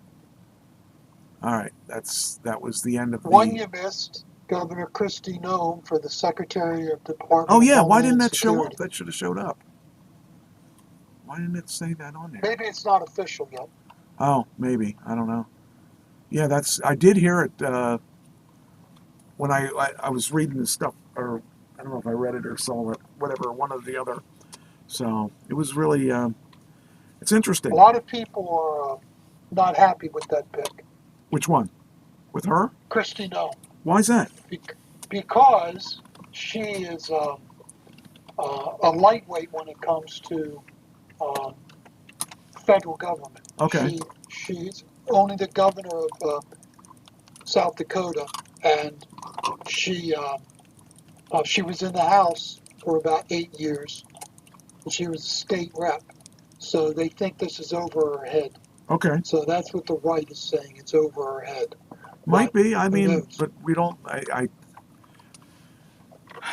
think that she seems fairly qualified at what she does know, so I don't have an issue with that. All right. What else you got? The left is saying that Trump's picks of Holman and Miller foreshadow a harsh immigration agenda. They're scared. And some say that Wilkes, the chief of staff, will face unique challenges as chief of staff compared to being a campaign manager role. Okay. And then they're scared because Trump is building a cabinet in his own image. Like they didn't want them to do that, right? Yeah.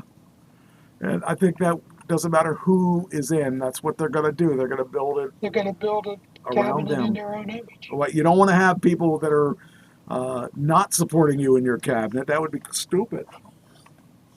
So that's crazy. All right.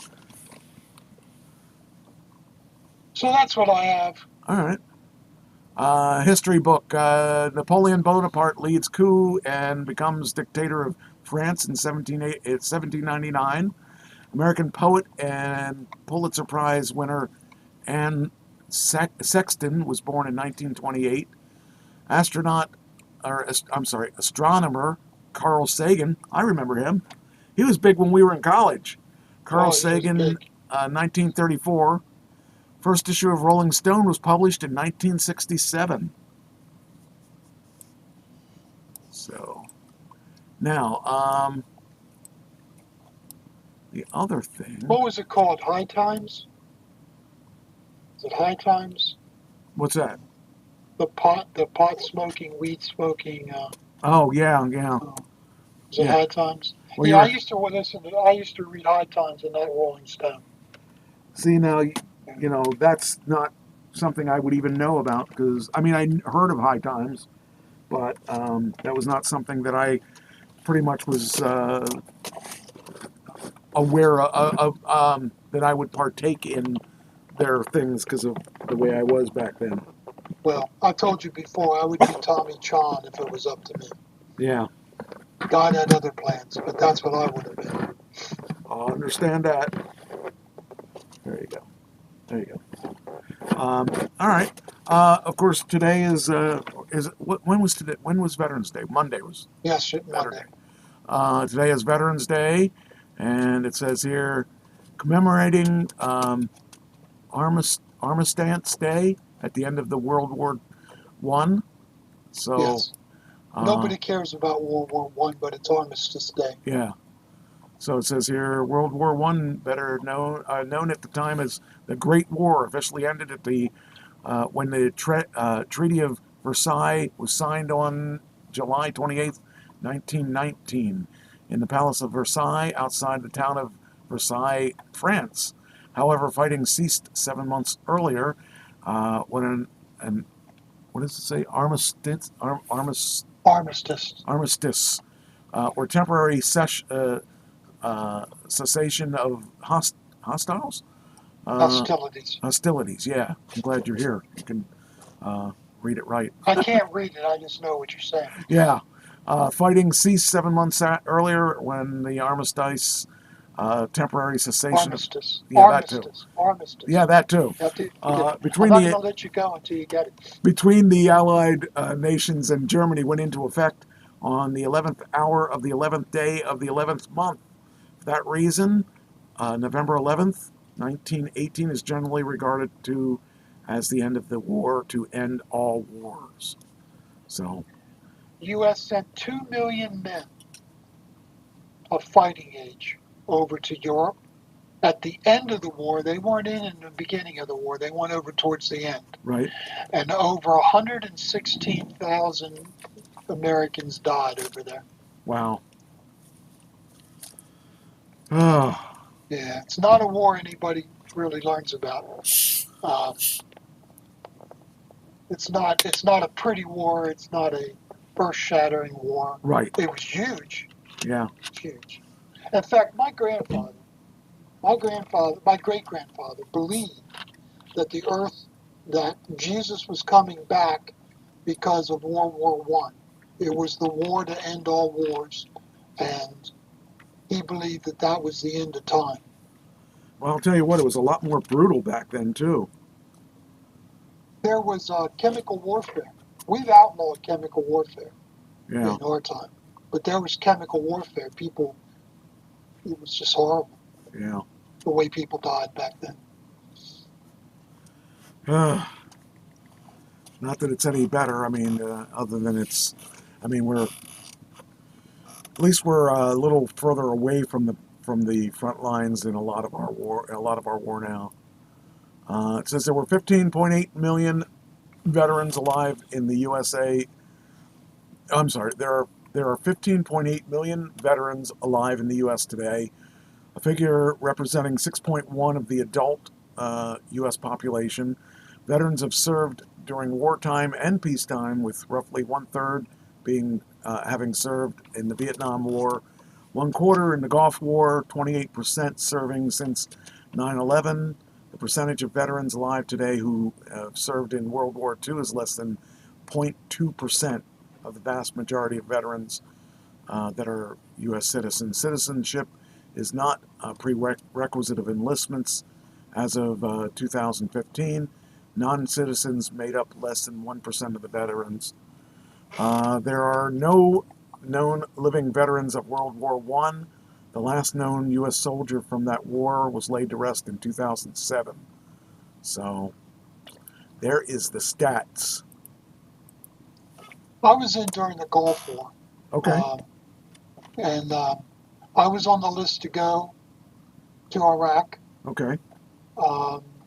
If Saddam would have had chemical weapons, I was a NBC specialist, nuclear biological chemical specialist. Wow. And I would have gone for decontamination Oh. and also serving in the front lines for detection purposes. And I would have gone if he would have used chemical weapons. If he had chemical weapons, he did not have chemical weapons. That was the reason we went to war with him, because he had weapons of mass destruction, supposedly. That turned out to be false. One of the greatest screw-ups of our intelligence community ever. Wow. And but I would have gone. I was Okay. I was on the list to go. But fortunately for everyone over there, he didn't have weapons. Yeah. So it was a 100-hour war. We defeated the Iraqi army in 100 hours. And we moved 500,000 people over to Kuwait before we attacked Iraq. And took 100 hours. Jeez. That's crazy. That's it's a whole different. Let's see. Oh, this is cool. Stem cells. Now you know a little bit about stem cells, right? I had them done in my knees, and one knee took, the other one didn't because it was too far gone. But stem cells are, the way of the world now, because we're always looking for a better way to treat people. But they found a stem cell treatment to restore vision in 3 patients that had seriously damaged corneas. I think this is awesome. Given to 4 people with damaged corneas seems safe, but needs to be tested in larger trials. Let the body heal itself, let the body take those stem cells that they have and fix your own body with your own body. So I really am a big believer in stem cells. So they're a miracle. Yeah. They're miracles. And it's really neat how they do it, because when they did mine, boy, it was done in one day. I had to show up early, and they took the stem cells from my stomach, from the sides of my stomach. They numbed me all up, and then they rammed this long freaking needle into my stomach, like they were doing fat removal, kind of like that. And then they took the stem cells, they put it in this device that separated the stem cells from the rest of it. And then when they did that, then they had this real long needle. Ugh, I hated that needle. And they jammed that into my kneecap, and that was crazy. But like I said, my one knee recovered. My other knee didn't really do. It's better, but it's not what it should be. But it's not because of stem cells. They told me that it may or may not work in the other knee. And it worked to a certain degree, but not 100%. But I'm a firm believer that stem cells are the future. So I think it's really cool. 3 of the people were severely impaired, with severely impaired vision, who received stem cell transplants, have experienced substantial improvements in their sight that have persisted for more than a year. A fourth person with severely impaired vision also experienced gains in their sight, but that didn't last. The four are the first to receive transplants made of reprogrammed stem cells to treat damaged corneas.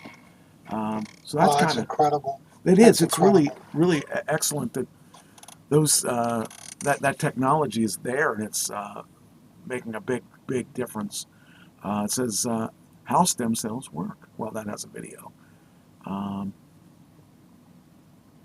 don't know. We're gonna get. Do you ever feel like is this gonna be a commercial? Yeah, probably. Like, hold on. Let's see if we can do this. Okay, skip. Okay, so we're gonna skip that. Oh, here we go. Stem cells explained. Building blocks of life that have the potential to revolutionize medicine. Stem cells are unique because they can create copies of themselves and produce other types of cells, such as nerve, bone, or muscle cells, which cannot easily replicate on their own, if at all. During development, stem cells form the foundation of all our biological systems. These remarkable cells are used in bone marrow transplants and hold promise for treating a wide variety of medical conditions. Let's explore what stem cells do. There are three main types: embryonic, adult, and induced pluripotent. Now, stem cells are amazing to me because it's a relatively new thing. I got my stem cells done in, I want to say it was 2016. But, if this had been available 20 years before that, Pam probably could have been saved, I would think. But the thing is, the amount of things they can do with these stem cells, they're finding it every day. We find newer things that they can use that for, and I think that is awesome because it's just the beginning of what we've known about the stem cell stuff. In stem cells. In the early stages of development, every cell is an embryonic stem cell. These cells are responsible for producing all the specialized cells that make up an organism's body. After development, organisms produce adult stem cells. These specialize in creating cells relevant to their location in the body, replacing specialized cells when they wear out or are damaged. Scientists can modify adult stem cells to become induced pluripotent stem cells. Like embryonic stem cells, these can produce any type of specialized cell and are widely used in medical research. However, researchers are still studying the differences between induced pluripotent and embryonic stem cells. Currently, the only widely approved stem cell treatments in the U.S. involve using stem cells from bone marrow to create any type of blood cell. Researchers worldwide are developing new treatments using embryonic, adult, and induced pluripotent stem cells for conditions ranging from diabetes to spinal injuries. Can you imagine now your diabetes being wiped out with stem cells? I would love it. That would be so cool. And it's like every time you turn around, there's something new coming out of the stem cell stuff that is a new idea of what it can do. Ongoing studies aim to understand how to control stem cell growth and ensure they develop into the correct specialized cells for medical therapies. Researchers are also working to prevent immune responses or other side effects when introducing stem cells into patients' bodies. Stem cells are critical to an organism's development and sustained health. With ongoing research and innovation, they may hold the key to significant medical advances in the future. So there you go. Now you're a stem cell expert. I am. You should like this. A woman ends up finding something in her toilet. South Carolina python. Yes, I've heard this. That's crazy. Now I understand that in Florida you could find pythons and freaking boa constrictors and stuff like that in the swamp, but I was really surprised to hear about one up in South Carolina. Just these people. Well, they got monkey. South Carolina has monkey issues too. Yeah, that's where Rich lives, so that would be explaining it. But it's crazy to think about. These are not. They aren't from South Carolina. People went and got one because they had to have a python, and then they said, "Oh, this is getting really big now. Where am I going to get rid of this?" People are nuts. Just crazy. I wouldn't. If I found a python in my house, I'd freak out. I did find a giant snake. Well, not I didn't, but Pam did. I was out at Walmart and I got this call, and she said, "There's a big snake in our sunroom." And I said, "Really?" I said, "Well, just leave it out there. I'll get it when I get home." I got home and there was no snake, and I said, "Where's the snake?" She took pictures of it. It was a big snake. It was probably 12 feet. And I said, "Well, where's the snake?" She goes, "Well, I got rid of it." I said, "Why did you get rid of it?" "Well, I just thought I could get rid of it so you didn't have to deal with it." I said, "You have blood issues. You have like you're taking pills for your blood and stuff. If you bleed out, if he would have bit you, he could have killed you." And she goes, "Oh, I know." But anyway, she captured it the way that my dad taught me to capture groundhogs and stuff like that were in the house. So I was glad that she was okay, but I told her, "Don't do that again." that scared me because that snake was huge, and I wasn't sure how I was going to get rid of it. So she got rid of it because she saw me one time. I got rid of it wasn't a groundhog. It was what was it? It was I don't know. An animal got in my house in Chambers Hill when I lived there, and she saw how I captured him. It was in our kitchen, and he was in a corner, and I got him to jump into the waste can, and then I got rid of him. So she got rid of the snake that way. That would have been a little harder with a snake, I think. Maybe easier, because it would go slower, I guess. Maybe, I don't know, but it's weird to think of. She showed me the pictures of it, though. It definitely was a huge snake. Okay, next. Do you ever wonder why we can eat steak rare but not eat chicken? No, explain it to me. Well, when eating steak, you get a lot of options available to you, as well as choosing the sauce.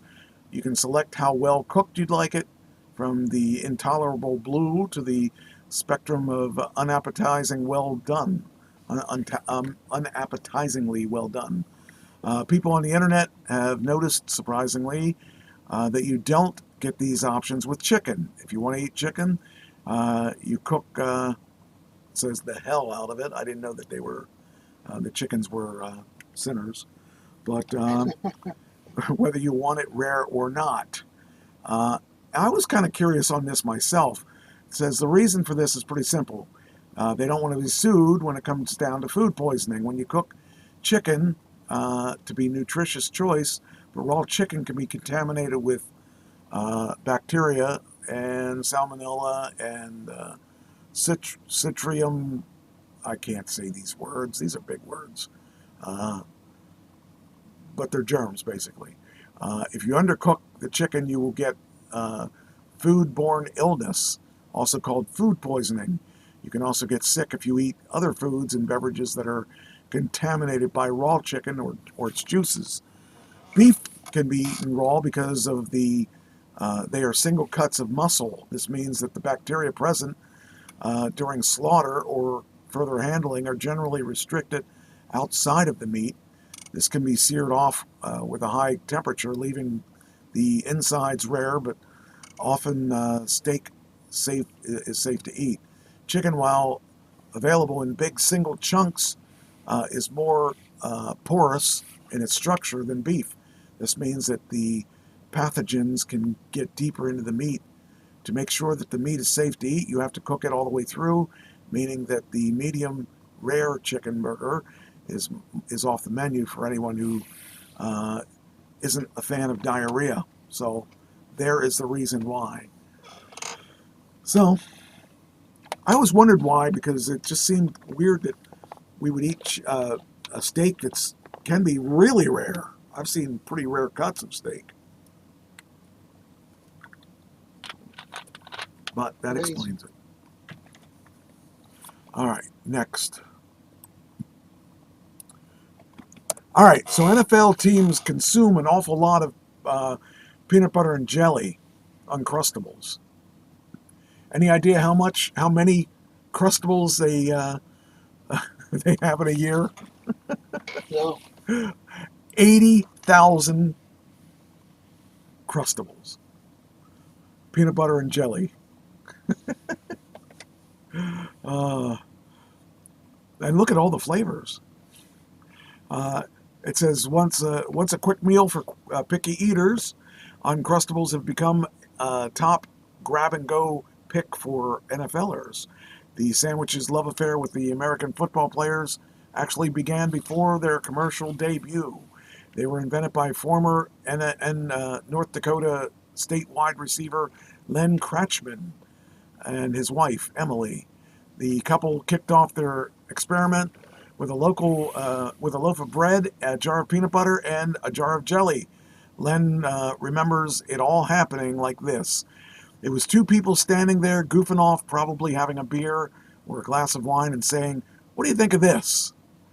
And so how did the Crustable sandwich get its iconic round shape? The inspiration was quite literally out of this world. The moon is round, the sun is round, the earth is round. It's our favorite shape. The only problem is when they thawed in the first round, the jelly seeped through the bread, and no one likes a soggy sandwich. The solution came in the form of another key ingredient, peanut butter, which they used to encase the jelly. So Len leveraged his role in school food service by the Uncrustable first round of testing. In fact, the name itself came off of an 11-year-old of a business associate. The initial iteration, the incredible Uncrustable, was equally apt for a superhero. And despite its fun nature, the original name was quite mouthful, so Smucker shortened it to just Uncrustable after acquiring the brand in 1999. So there you go.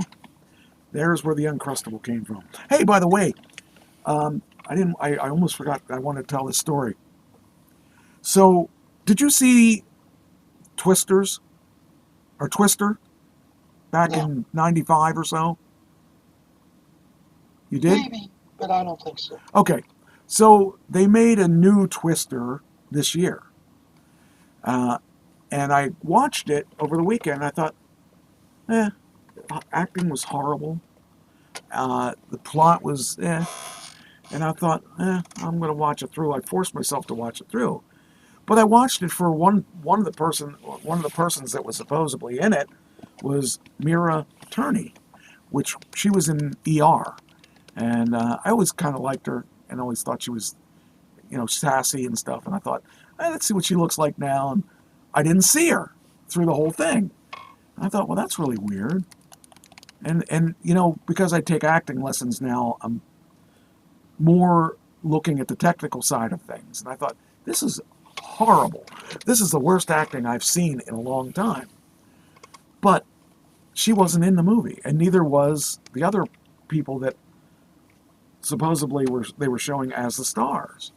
So I couldn't understand why I couldn't find it, or why I didn't find them. Well, it turns out that there are two movies that were released this year called Twisters. One is called The Twisters.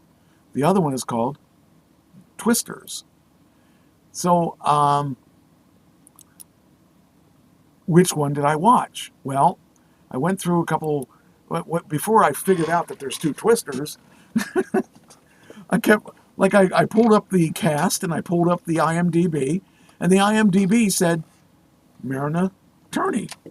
I thought, well, it says she's in this movie. Why didn't I see her? So I watched it again. And then I thought, okay, there's something wrong here. So I pulled up the credits of that movie and decided I was going to look for her name. She's not in it. I thought, well, this is really odd. So then I pulled up the Twisters cast. Not the Twisters, Twisters cast. And there she is again. I thought, what's going on? Why can't I find... Why there can't possibly be two movies called Twisters that come out in 2024, can there? Yes, there can. One was by Apple TV. That's the bad one. And one is a theatrical release, the good one. So I actually, you need to be aware that if you want to see the Twisters, that is the Apple movie, the bad acting movie. And if you want to see a good movie, the one that doesn't have the at the beginning, just called Twisters, has the good movie. So, and I told my acting teacher that he's ruined me for movies, because now I don't look at the movie and just watch the movie. I look at the acting and I think, oh, that's good acting, that's bad acting. How would I have played that? A lot different than before. So I just found it funny that there's two Twisters. So, and the one is really bad. Like I do that with preaching. I believe that. I believe that. I watch and I look and I go, I like that, or I don't like that. Yeah. Well, who would have guessed there was two Twisters? Yeah. It just, especially in the same year.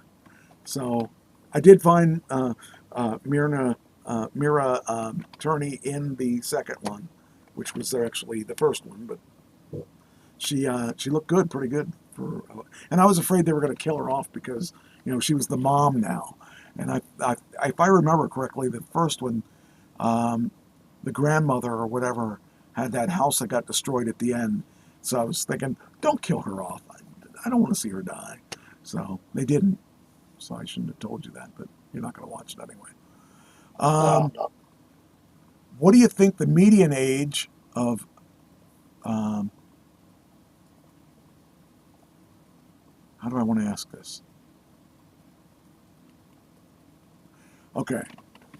The median age for first-time homeowners. 26. No, it's much higher than that. I know this. It's in their 50s. Okay, so the median age is 38, while the average age is 56. 56. So they're both all-time highs. I was actually surprised about first time being 56, because what I wanted ever since I was a little kid was I wanted to have my own house, and I tried my best to have my own house by 30. I was off by a year, but I made it by 31.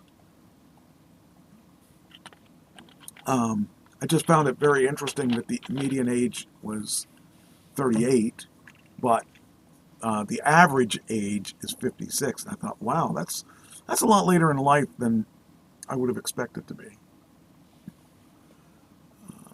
Okay. Well, in my case, we lived in parsonages or rented, or we never owned. And I'm so thankful. We were in West Virginia and at a ministry, and I was living on site. And what they wanted me to do is come down and live on site for like 6-9 months and then buy a home. Oh, wow. Okay. Well, I was there for a year and we didn't find a home we wanted. And then the bottom fell out. Oh.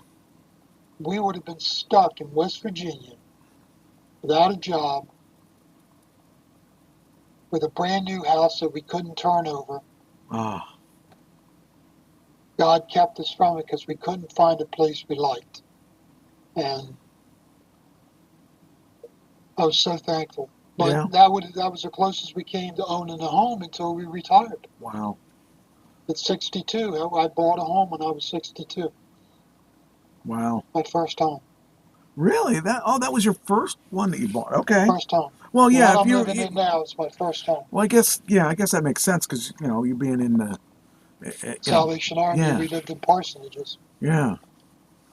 We donated some stuff to Salvation Army this week, Good. so it was kind of cool. Um, Do you know yeah. what that money goes for? What? When you donate clothes or furniture to the Salvation Army, do you know what that money goes for? It goes for drug and alcohol rehabilitation. Oh. That's the ministry I'm in. That's neat. It's totally government free, takes no government money whatsoever. The group that does the wing of the Salvation Army that does soup kitchens and thrift stores, not thrift stores, soup kitchens and residential facilities and men's shelters and all that stuff takes government money. But the side that does drug and alcohol rehab is free of government money. That means we can do whatever we want in there without government interference, which means we can share the gospel without government interference. Oh, yeah, okay. That makes sense. And it's totally voluntary. Nobody has to come. Nobody has to stay. Nice. Totally voluntary. But, and it's a 6-month program. Nice. To get guys to commit to 6 months, it's hard. Yeah? We take their phones away from them. Wow. You can't have your phone for 6 months. That's crazy. I mean, not crazy, but I guess that's... In today's world, that's crazy, not having your phone. In today's world, it stops a lot of guys from coming in. Yeah. But it's very successful. Awesome. So anyhow, I just wanted you to know that it was going to the ministry I'm involved in, the drug and alcohol ministry. So a daughter Thank you. I appreciate you doing that. I love the one we have up here is really good. It's a fairly big building too. And we have one in I think there's one up in Selinsgrove too that's pretty big that I bought clothes from. Because like when I buy my clothes for photo shoots, I don't want to spend a ton of money because I'm not going to wear it more than once or twice. It's just kind of crazy. And a lot of the times you buy the stuff there and they still have the tags on them. Yeah. So there's no reason not to buy it. My daughters dress very, very well from thrift stores. Yeah. It's funny. Now, Maggie still buys store-bought stuff, but and Patty, she looks great, and it's all thrift store. Wow. They go in and they just rummage through thrift stores. They go weekly. There's a lot of stuff in the ones up around here, and so they're actually doing well. They're getting a lot of donations and stuff, and it just is amazing to me. And I like their stuff. And as I lost weight, it was easier for me to transition to a smaller size when I didn't have to spend a ton of money for clothes. I go in there and buy $150 worth of clothes, and that would be like a wardrobe. And it would be like anywhere else I would have to pay probably about $500 for the same stuff. So it's just more. Probably, yeah. It was crazy, but yeah, I think it's a win-win situation.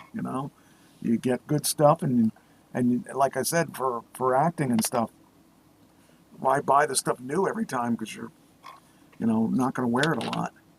So well, our guys in the program, they have to dress up in suits and ties for church on Sunday. And some of them look really good, and it's all thrift stores. And they go into the thrift store, they pick out their suit and tie. Some of them look ridiculous. Yeah. But some of them look really good, really sharp. I bought a 3-piece suit, black pinstripes, for $15 or something like that. It was really nice, and it was never used. It was I had all the tags and stuff on it, and I've used that for a couple photo shoots and stuff, and for a couple auditions and stuff that I did because I had to do the Drug Lord that I did for California. I wore that because I wanted to look gangsterish. Yeah. So it was really cool. But yeah. Here's a nice heartwarming story.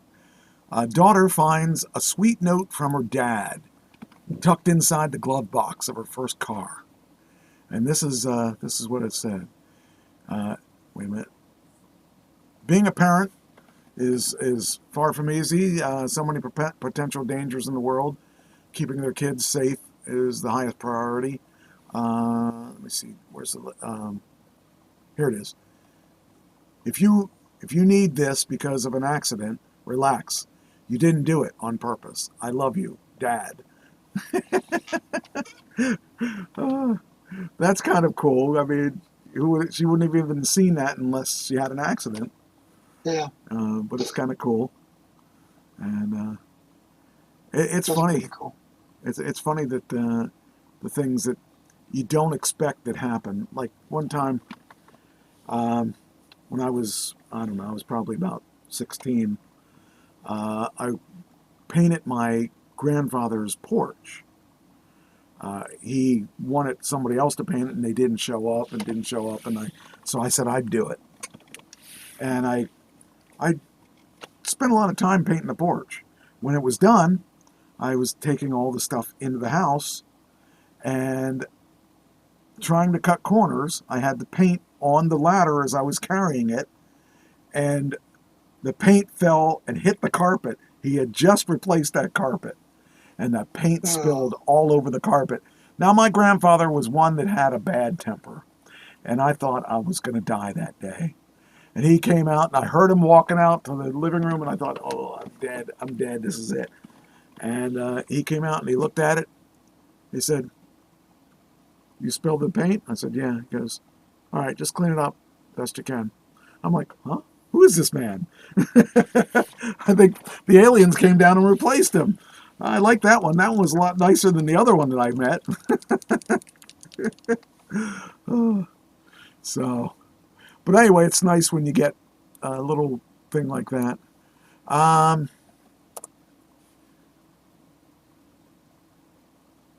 Let's see. This is okay. Okay, this was interesting.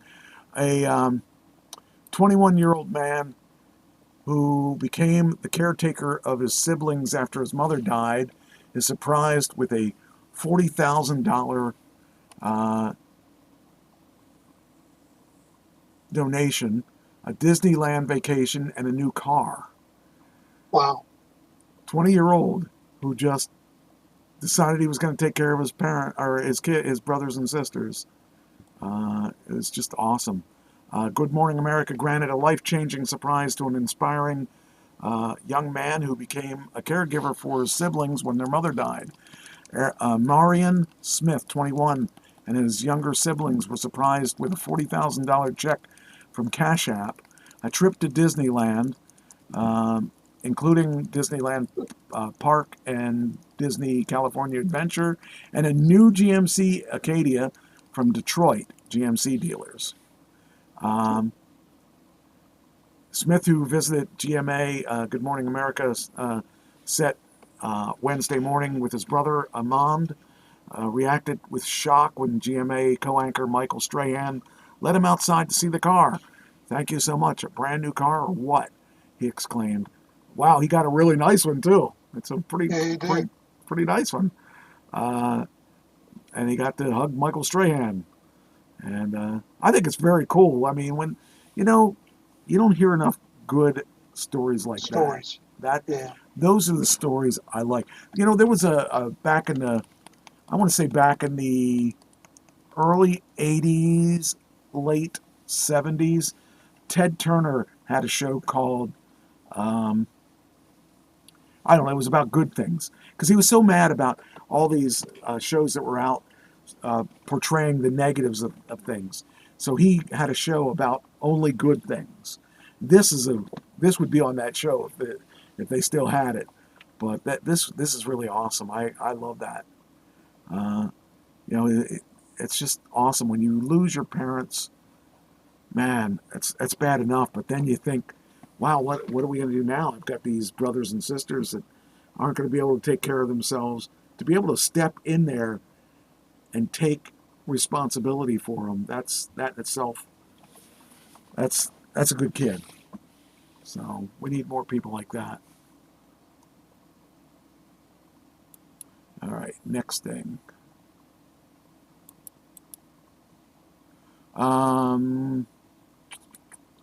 So that one I can delete.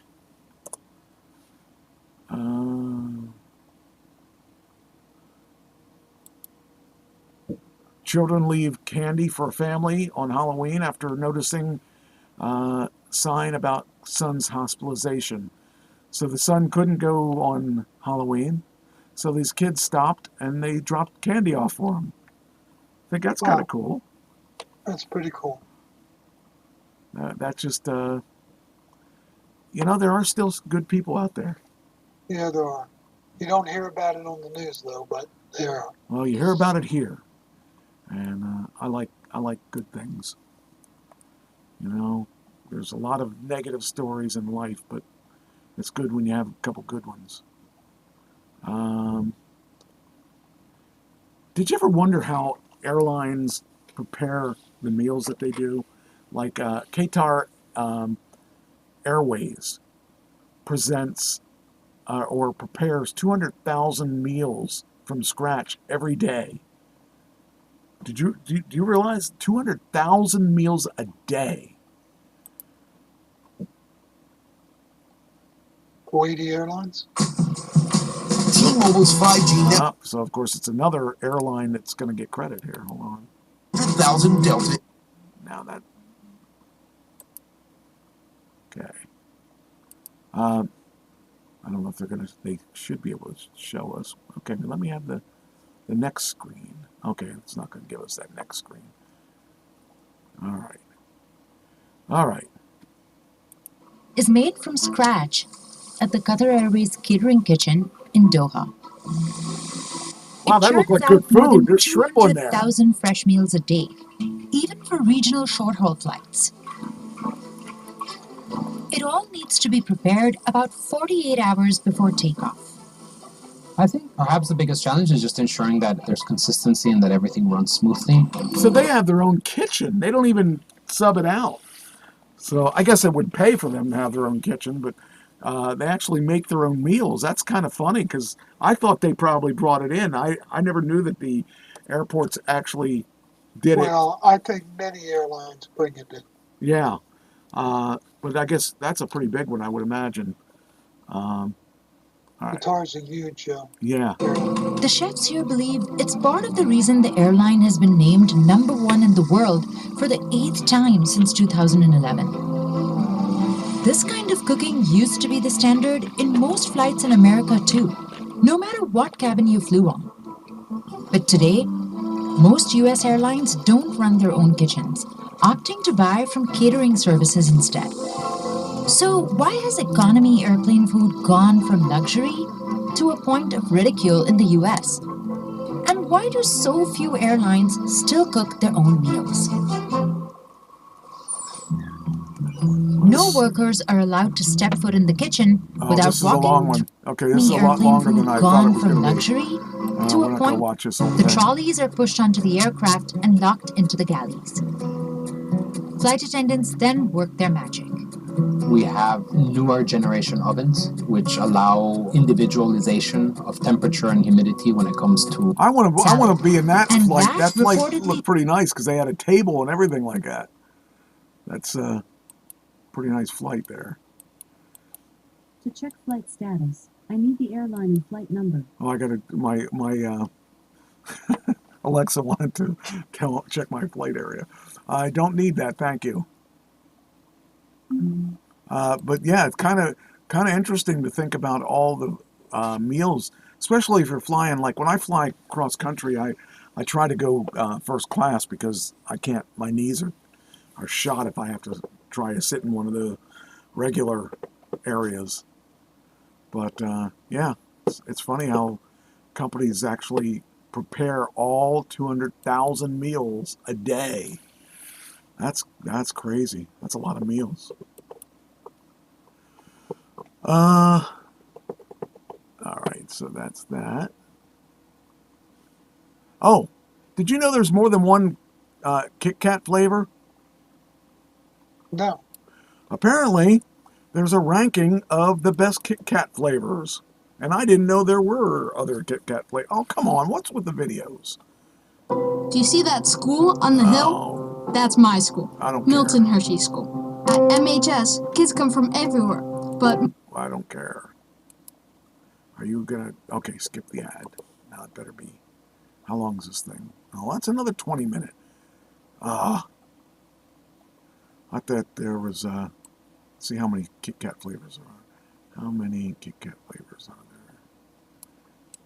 So we're gonna search for Kit Kat flavors. All right. How many Kit Kats are there? There are...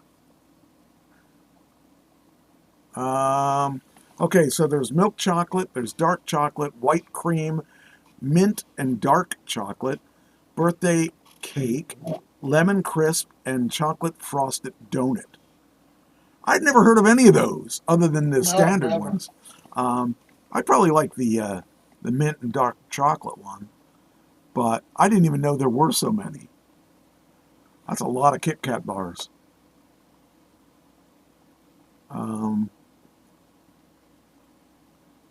What is Witch's Brew Kit Kat flavor? It's a marshmallow flavored cream. I didn't even know about all this stuff. I haven't had a Kit Kat and I don't even know how long. But I thought it was interesting to have Kit Kat flavors. And I thought there was maybe dark chocolate and light chocolate. I didn't know there was so many. Okay, here we go.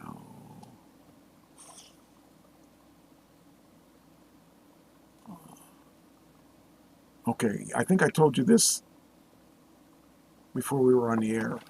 A 114-year-old woman in Pennsylvania is now the oldest living American. I'll live as long as the Lord lets me, she says. Her name is Naomi Whitehead. She's 114. She was recently crowned the oldest living American. Whitehead was born in 1910. Jeez. Wow. Can you imagine being over 100? Like thinking back and say, back when I was a kid. Could you imagine? I mean, because 100 years ago, there wasn't cell phones. There weren't. I mean, you had cars, but you probably didn't own one because they were so expensive. The telephone was relatively new. I mean, their world would be totally different from the way it is now. My 6-year-old grandson can't believe I didn't have TV and PS4s and cell phones and iPads. Yeah. Think about that. I mean, like I'm crazy when I say we didn't have this stuff when I was a kid. Well, in 1983 or 84, after I got out of the hospital at Polyclinic, which is no longer a hospital, but after that, I got my first computer. I won this Apple II GS, and they had it for a raffle at a computer show, and I had no idea. I didn't know what computers were. I mean, I knew what they were, but nobody had them in their houses. And I had seen them at the college because Hack had Apples all the time. So I bought one. They had one ticket for $3.50, 2 tickets for $5. So I bought 2 tickets. And I didn't have any money at all then because I was just out of the hospital. So I won the computer, and it was 2 floppy drives, and you got a green screen monitor and the computer. And I thought I was in heaven. I had this great technology, and I was used to using the Apple computers because we had them at school. So it was just funny to think about back then. If it weren't for that Apple computer, I probably would have never ended up in technology. So, and I remember one time when when I went to bed, I got up in the middle of the night and I saw my dad was playing it. My dad never touched computers, but he was so curious about this computer. I caught him playing with the computer. I don't want to learn that stuff. And then when nobody's there, I saw he had it on. It was great. So, yeah, but 100 years ago, that just, I mean, I can't even imagine where we would be. It says here, according to, it says ride-hailing platform Lyft is talking about that next year in Atlanta, they're going to have self-driving cars for their Uber or for their Lyft service. We're going to see how that works. So far, the only one that works consistently is Tesla's self-driving. And plus, they're trying to, of course, they want to have those Tesla robo-taxis coming out this year, too. I don't know if it will or not, but whoever comes out with it first, they better have their act together because they may cause the other people that come out with it to have a lot of problems. A lot of the technology cannot be trusted at this point. Tesla I trust, but even Tesla I still keep an eye on it because it does some weird things at times. And sometimes it wants to go in lanes that are closed and stuff like that. So hopefully they'll all get it together. But I think that the taxis, the self-driving thing is going to be a good thing for people overall. It performs faster than people, and if everything is on, or if a lot of them are on autopilot of some sort, there should be less accidents.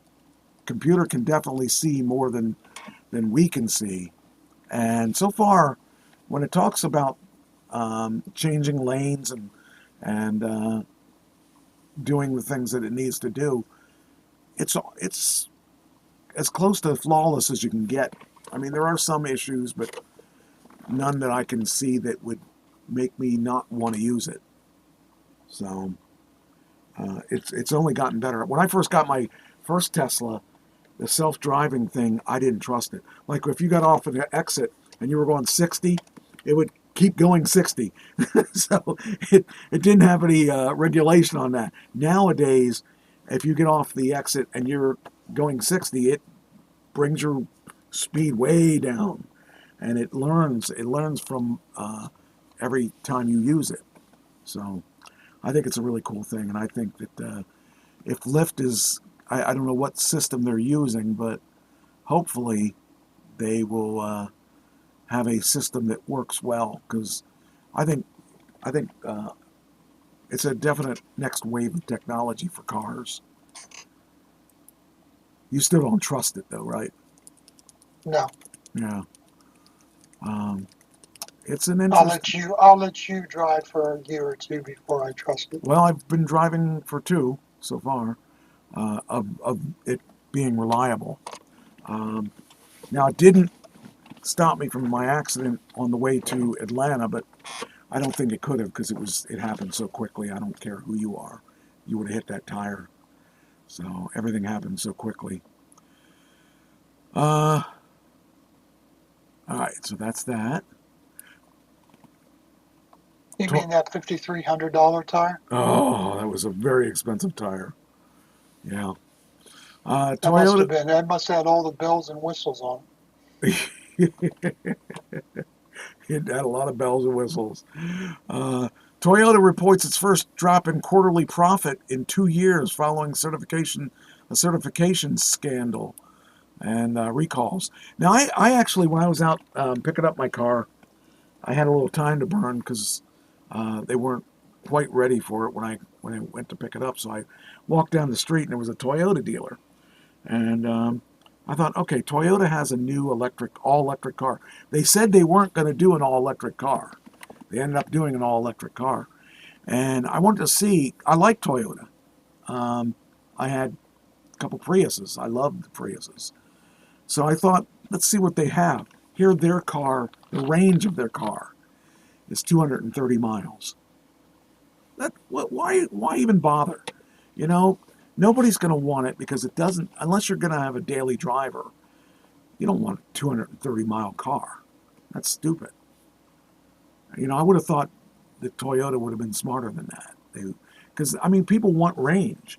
And it's exactly what I want. I want range. I don't care about the car itself. I want range for the car. So, I don't know. It just seems like poor planning on their end because everybody's cars are at least 250, except that one. Was it smaller? It's a small car, yes. I'm trying to think which one it was. The battery. But the battery for a smaller car is going to get you, like for instance, the Aptera. That's an all-electric car, and it uses a smaller battery than my Tesla. And still, we're going to get for the smaller battery, you're going to get 400 miles to the charge on the smaller battery. For the larger battery, you're going to get 1,000 miles to the charge. And that large battery is the same size as the battery I have in my car now. So because of the aerodynamics and stuff and the wind drag, it gets better mileage. So I don't know. I just think that people should be thinking when they're building their cars, they should be thinking about range, because that's what people are really interested in. That's the biggest complaint I hear from people is the range. So, and that's the biggest complaint I have.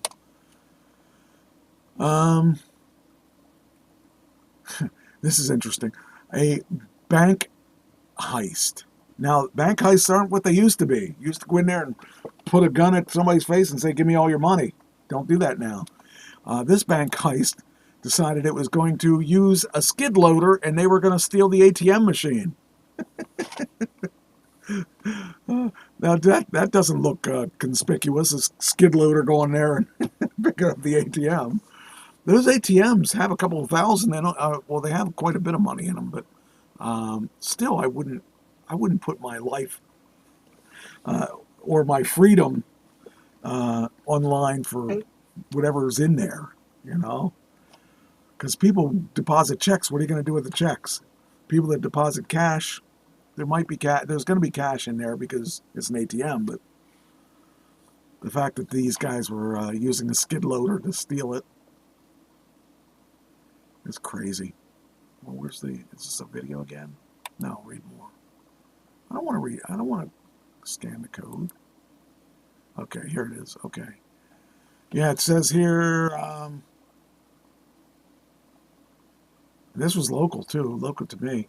It says troops arrived at the scene and discovered that the ATM had been stolen. Nearby, they found a skid loader left behind. Through the investigation conducted by the York Patrol Center, it was determined that the unknown suspects had stolen an older model F450 and a skid loader with a trailer from a nearby maintenance shop. The suspects then used the skid loader to dislodge the ATM and load it onto the tow behind utility trailer attached to the Ford F450 before fleeing the scene. That's just... Hey, that's like going and stealing the bank. You take the whole bank. Yeah, that's the whole bank. Yeah, it's crazy. Oh, man. Let's see what else we got here. Let's see. Justice Department says... Can't. Come on, do it. There we go. Justice Department announces murder for hire and related charges against IRGC asset and 2 local operators.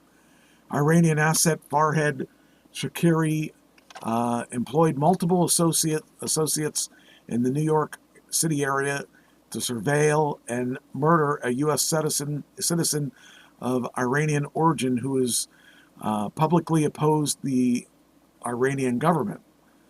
So, it says here, Farhad Shakiri, 51, of Iran, Carlisle Rivera, also known as Pop, 49, of Brooklyn, and Jonathan Lodeholt of Staten Island were charged today in a criminal complaint in connection of their alleged involvement in a plot to murder a U.S. citizen of Iranian origin in New York.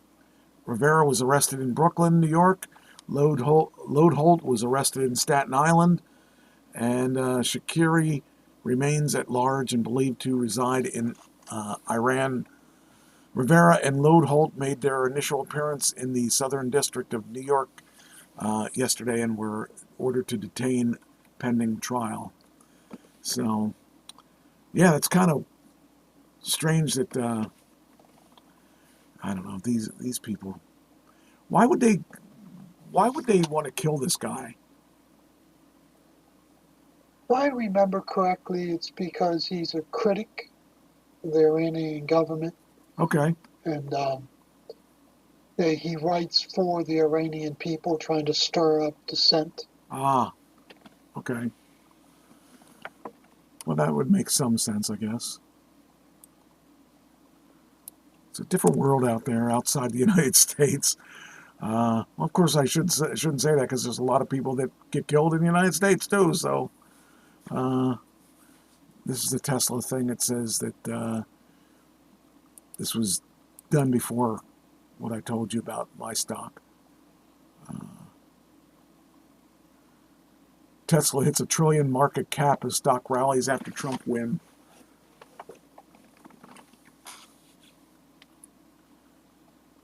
He's got to be, man, I'd like to be in his shoes just one day, just to know what it's like to have it all. He's something else. But $1 trillion market cap. Wow. That's just great. It shows that even not being an original citizen, you can still make it in the United States. Yeah, you can. Got to be a genius, though. Yeah. Hard worker, at least. Just unbelievable. Let's see what we got here. Oh, Jimmy John's. You familiar with Jimmy John's? Yes. They have a new sandwich. Do you know about it? What is it? The Pickle Witch. The Pickle Witch. Jimmy John hops on breadless sandwich trend with the Pickle Witch. It says here, Jimmy John's introduced the latest menu item, the Pickle Witch, which uses kosher dill in place of bread and packs all the usual JJ accoutrements. And the briny sandwich will be available at participating locations nationwide October 28th through November 14th. So you got to have it while it's there. I don't know. I guess I could see that. That would be a strange one, though, because that'd be a lot of pickle. A big pickle. I don't think I need that big of a pickle in my sandwich. So it says here, the Pickle Witch is in two ways. The Vito, it's a pickle-based remix of its original Vito sub, features a guttered kosher dill pickle filled with salami, that doesn't look like it's spelled right. Capicola, provolone cheese, lettuce, onion, tomato, sauce, and herbs. Then there's a sickle. Jeez. the turkey and provolone. This one takes a gutted kosher dill and packs it with turkey, provolone cheese, lettuce, tomato, and onion. I might get that one. That one might be more interesting. I'd probably look at the Vito. I don't know. I probably need to try that, though. We have Jimmy John's around here. There aren't that many of them, but we do have them around here. So, yeah. Oh, okay. They got a commercial for the Pickle Witch. We got to see it. You never should have come here. There's no such thing as the Pickle Witch. I don't want to be here. I don't want to be here. I don't want to be here. There's no such thing as the Pickle Witch. It's the witching hour. I'm trying to party. Or smush. The following footage, I like that. Says the following. The following footage was found in the woods, not too far from a Jimmy John's. I like commercials that are creative like this. So, is this still part of the documentary? Because I'm starting to... So, I guess they're playing on Blair Witch. think we're lost. We're not lost. I know it's around here somewhere. Wait, I thought there was no such thing as the Pickle Witch. So I'm just chilling here on my tree stump, and then all of a sudden I hear these pickle juice heads say my name. I'm like, what the frick are you doing in my woods? I guess I should get them before dark. Is there a moon in these woods? If you want a pickle witch, you're gonna have to go to Jimmy John's and get your own. Been there before. Delicious. It's real. I knew it. It's better than I even imagined. Wow, that's a big pickle. Look at that. I know I probably won't make it out of See these this? woods, but I need you to know the pickle witch is real. No, please. I'm so hungry. Freak. I'm sick of the woods. I'm going back to the beach. Yeah, that's my girl. Go to the beach. We go to the beach. That was pretty good. Actually, that was a pretty good commercial. I like people that are creative with their commercials. That's funny. So we're when I go to New York, I hope I didn't mention this already. I might have. We're going to try to shoot the pilot. A friend of mine owns a place in Jersey City, and it looks like we may end up staying with them. And she has a nice sized room we need for because this pilot is really in one room. The whole episode's in one room. So I'm going to try and shoot the whole pilot there. Could be cool. As long as we can get everybody there. But that's the big question is, can we get everybody there? So I got to check with the one girl later on this week. But if we can't, worst case scenario is we'll shoot it with the girl that is hosting us. But I really want the girl that's playing Maggie to play Maggie. But because the girl that's hosting us is going to play the big evil woman that comes later in the episodes. So I want to remain consistent with the characters. But it'll be a cool show. And we need a pickle witch. I want to get a pickle witch in this show. It's funny.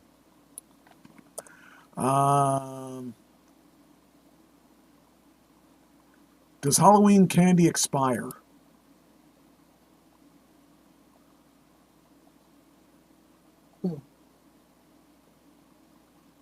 I would imagine that some of it would. I think some wouldn't too. It depends on the candy. But from Reese's peanut butter cups to candy corn, I can't imagine candy corn not. I can't imagine that expiring.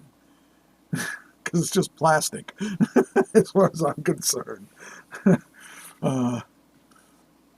Says here, the spookiest time of the year is upon us. Well, it was upon us. I had this from a couple weeks ago.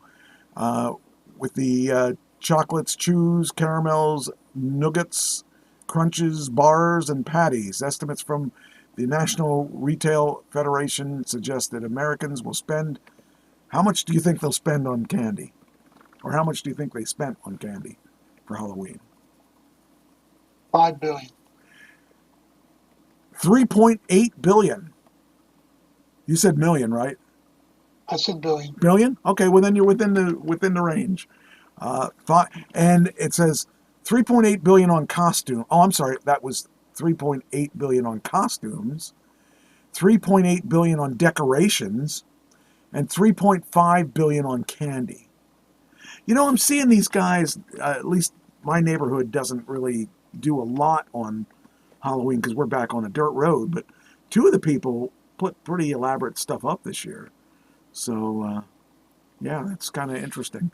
Because I don't think I've had anybody come back this far in the whole 25 years I've been here. So, but it's really, I mean, I'm seeing more and more people getting, and of course the kids are getting older back here too, so, you know, it's probably why I don't see it back here too. How long does the candy last and it's after its expiration date? Most candies do have an expiration date, like most foods, These dates serve as a guideline for which to consume them. It's generally fine to eat candy, both sugar-based and confection, like hard candy and candy corn, and chocolate past its expiration date. It's unlikely that it'll have an effect on your health. So you can have that forever. What causes candy to spoil? Several factors can instigate candy spoilage, including moisture, light, heat, and candy fat content, according to food scientists. So there you go. Does chocolate expire? The shelf life of chocolate varies based on the type. Dark chocolate will last 1 to 2 years in foil if kept in cool, dark, and dry places, while white milk and white chocolate will last up to 10 months. The higher the milk content, the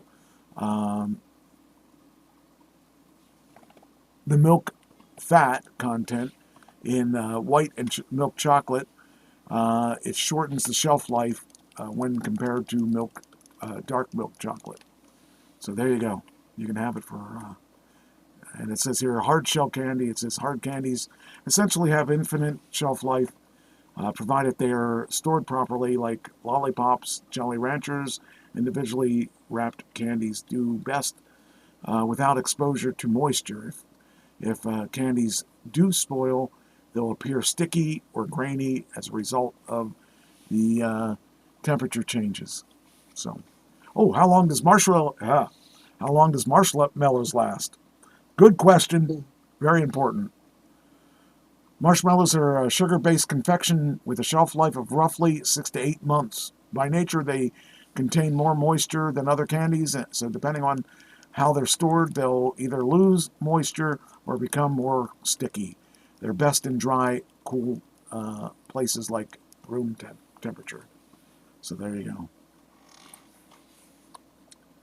Things you never thought you'd ever ask. Things I thought I never needed to know. Never needed to know and still don't need to know. This is here you go. Do you believe, okay. You don't believe in things like vampires and things like that, right? Right. Okay. Well, here is scientists construct the face of a 400-year-old vampire buried with an iron sickle across her neck. I don't even know what to think of that. It says 2 years ago, archaeologists in Poland made a discovery at a gravesite they could only describe as astonishing. The remains of a woman with a sickle around her neck and a triangular padlock on her foot. Found in an unmarked cemetery in the village of Pien, the 400-year-old woman was thought to have been deemed a vampire, and those who buried her placed the farming tool across her throat and to prevent her from returning from the dead. A research team in Nicholas Copernicus University in Turin made a unique discovery. Where'd it go? Oh, there it is. In August 2022, and working with the Swedish archaeologist Oskar Nielsen, the team in DNA, 3D printing, and clay to reconstruct the face of Zosha, as she was called by the locals. Well, she was a good-looking woman. I don't know why they thought she was a vampire. In a really ironic, it's really ironic in a way, Nielsen told the news agency that these people were burying her. They did everything they could in order to prevent her from coming back from the dead. We have done everything we could do in order to bring her back to life. It's funny how with the that they could actually figure out what she looks like after 400 years. You know, she probably they probably had a picture. I don't know. 4 years ago, they probably didn't have pictures. Somebody painted her. That's it. Yeah. Somebody painted her. Yeah. That's their picture of the day. They drew her on the stone wall. Yeah, that's it. Yeah. In blood. That's it. Yeah, yeah. Blood, especially blood. That's why they thought she was a. Let's see here.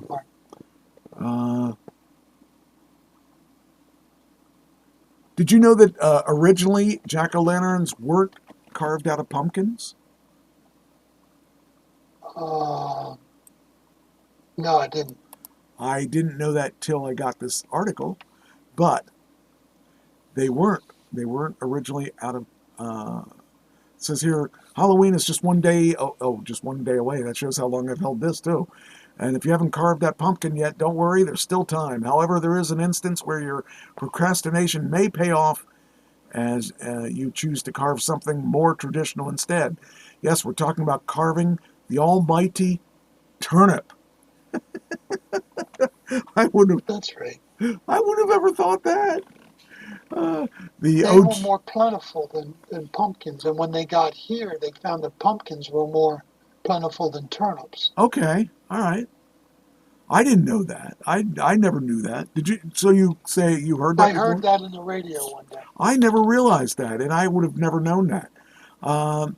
It says here, sure, jack-o'-lanterns have always been carved out of the plump orange gourds, but you'd be wrong. Smithsonian Magazine reported that turnips were the chosen vegetable to carve throughout the 19th and 20th century in Ireland and other Celtic nations. That's because this is where Halloween really began. History.com explained Samhain, a pagan religious festival originating from the ancient Celtic spirit tradition, inspired what is now the modern-day Halloween. Samhain is usually celebrated in October 31st to November 1st, to welcome the harvest and usher in the dark half of the year. Celebrants believe that the barriers between the physical world and the spirit world will break down during Samhain, allowing more interactive humans and denizens of the other worlds. How much do you know about Samhain? I don't know anything about it. Okay, Samhain is like, if anybody says they're witches, Samhain is the witches' holiday. So it's interesting. And I didn't know this till about, I don't know, around 20 years ago, I learned this stuff. I guess it was 18 years ago or 19 years ago. A friend of mine she considers herself a witch. And, are you a good witch or a bad witch? It's like their idea of being witches is not the tradition, the cauldron thing and all that stuff. That's not what they are. But they are people that can communicate with the dead, some of them. And the reason I'm saying this is I have a story that is wrapped around this. Pam and I were invited to this thing. I knew the girls. I knew the daughter of the woman who held the party, and that's where I met this woman. This woman, I'm still friends with her today. She's a great person. Her daughter, not so much, but she's a good person. She's been on the show a couple times, many years ago. She used to come on the show right around Halloween, and she'd come on and she's a medium, so she would talk to people on my show. She never met any of them. She just knew me, and I never gave her any information. And she would go and she would talk to one person at a time, and she'd be telling all the things about the person that they knew, but nobody else knew. For instance, the one co-host that I had, she was talking to her, and she said, I sense that you're having some medical issues that nobody knows about. And nobody did know about it except her. It was funny because she's like, and she told her where the medical issue was. She told her what the medical issue was. She never met her before. And anyway, the night at that party, I wanted to see what a Samhain thing was. So we went there to find out what this is all about. And I'm curious about different types of beliefs, religions, whatever it is. And this was unique because my friend at the time, like I said, her mother was one of these people that did this stuff, and I wanted to really see it up close. So after we all ate and had ash poured across our forehead, or I think it was, the next thing that they did was the room got quiet, and this woman got up and started talking to spirits that were there or not. You can't see me, can you? No. Okay. I'm going to turn you this way because there's a reason for this. So the woman started talking about she sees someone in the room that is doing this. You know. And I'm thinking, I know somebody that did that. Drumming. And I thought, okay, I know somebody, but and it could be anybody, right? Yeah. And she goes, that's what they used to do, and now they can't because they have something wrong with their arm. I don't know what it is, but something wrong. And I thought, oh, I know someone like that. Do you remember Riley? My cousin? Yeah. He was a drummer. And he went and had an argument with his stepfather, and he put his arm through a window and ripped his tendons in his arm, and he couldn't play drums anymore. I thought, okay, well that's could just be something coincidence maybe. So I just left her go on for a while, and she said, he says you have a question you want to ask him. She says that to me. And I said, well, I do, if it's who I think it is. And she said that it is that person. And I said, I wanted to know if he would have killed himself if I had been there. Because, like, he invited me to go to that party. And I refused to go to that party because he was drunk and he was out of control. He had a major drinking issue and he had drug problems too, but it was mostly drinking. And he wanted me to go that night, and I didn't want to go because I didn't trust him. Because he was my best friend at one point, but he had gotten so drunk all the time, he had wrecked some really nice cars, and I couldn't go because he was drunk when I saw him, and so I didn't want to go. So he said, what question do you have? And I said, well, did you kill yourself on purpose? He said, yes. And I said, would it have been different if I had gone with you that night? He said, no.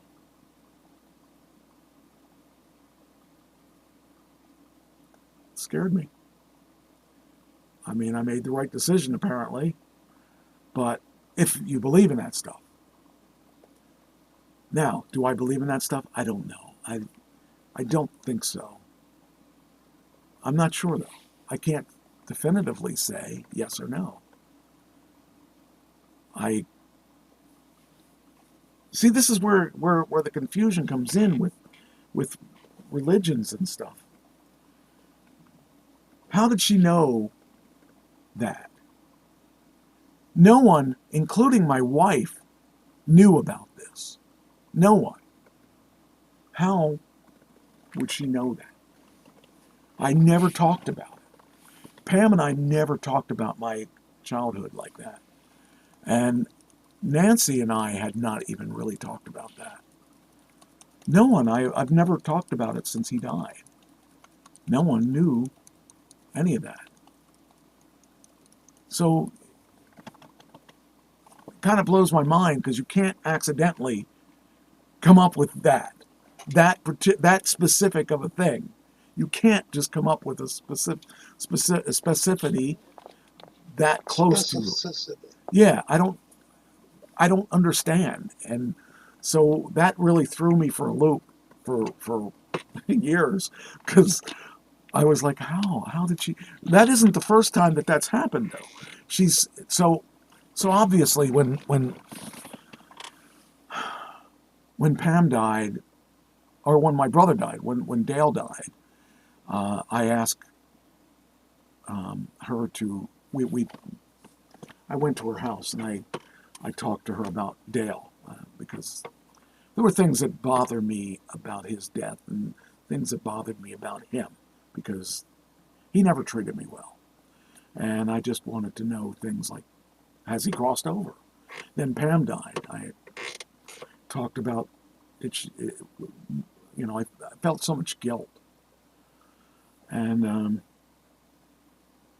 I didn't really tell her that, but she told me that Pam said that I have nothing to feel guilty about, that everything's okay, and that she's crossing over. And then when Ken died, I went to see her. I mean, I don't know if I believe it or not, but just the words that she said made me feel better. So I don't know. I don't know what to think. Do you think there are people that can do that? Yes. And how? Demons. You think? I mean, she's the sweetest woman in the world. And doesn't matter. Sweet women can talk to demons. They don't know they're talking to demons. I mean, the thing is, do you think she saw that stuff? Do you think? Yeah. It just blows me away. I think she communicated with the demon, and the demon told her. Yes. I think what she was doing was real. Well. But it wasn't your loved one. Well, that could be. I mean, I don't know. I just don't know. Things like that just blew me away, because I thought, wow, how could this happen? And I wanted it to be her. I wanted her to tell me everything's okay. I'm not mad at you. Everything's just, that was some comfort that I needed. And with Ken, there's still no reason that he should have died in my eyes, other than the only thing I can think of now. This is being egotistical, thinking that I really matter, but in some ways, I think that he died because I would not have left the Uncle Sam band and found acting or any of that stuff as long as Ken was alive. So it forced me to reevaluate my life and change directions that I would have probably never done if that were the case, if he were still alive. I wouldn't have looked for another band. I wouldn't have looked for acting. So I don't know. I'll never know. But it's interesting. But, kind of blew my mind that she was able to do that. A couple last things in the history book, and then we can wrap this up. History poet John Keats in 1795. Magician Harry Houdini dies in 1926. Mount Rushmore National Memorial is completed in 1941. Actor and comedian John Candy, born in 1950. First female Prime Minister of India, Indira Gandhi, is assassinated in 1984. President John Adams was born in 1735. Orson Welles broadcast War of the Worlds, causing mass panic in 1938. Muhammad Ali defeats George Foreman in historic Rumble in the Jungle, 1974. And Ivana Trump was born in 1981.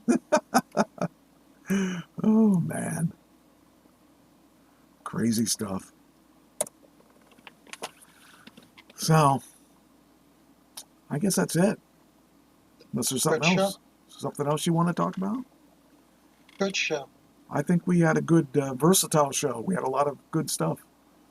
And I'm real happy about that.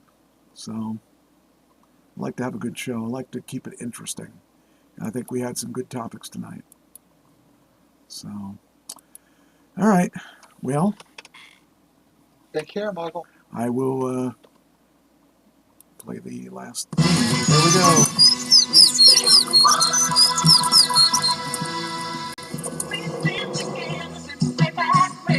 I'll see you guys next week.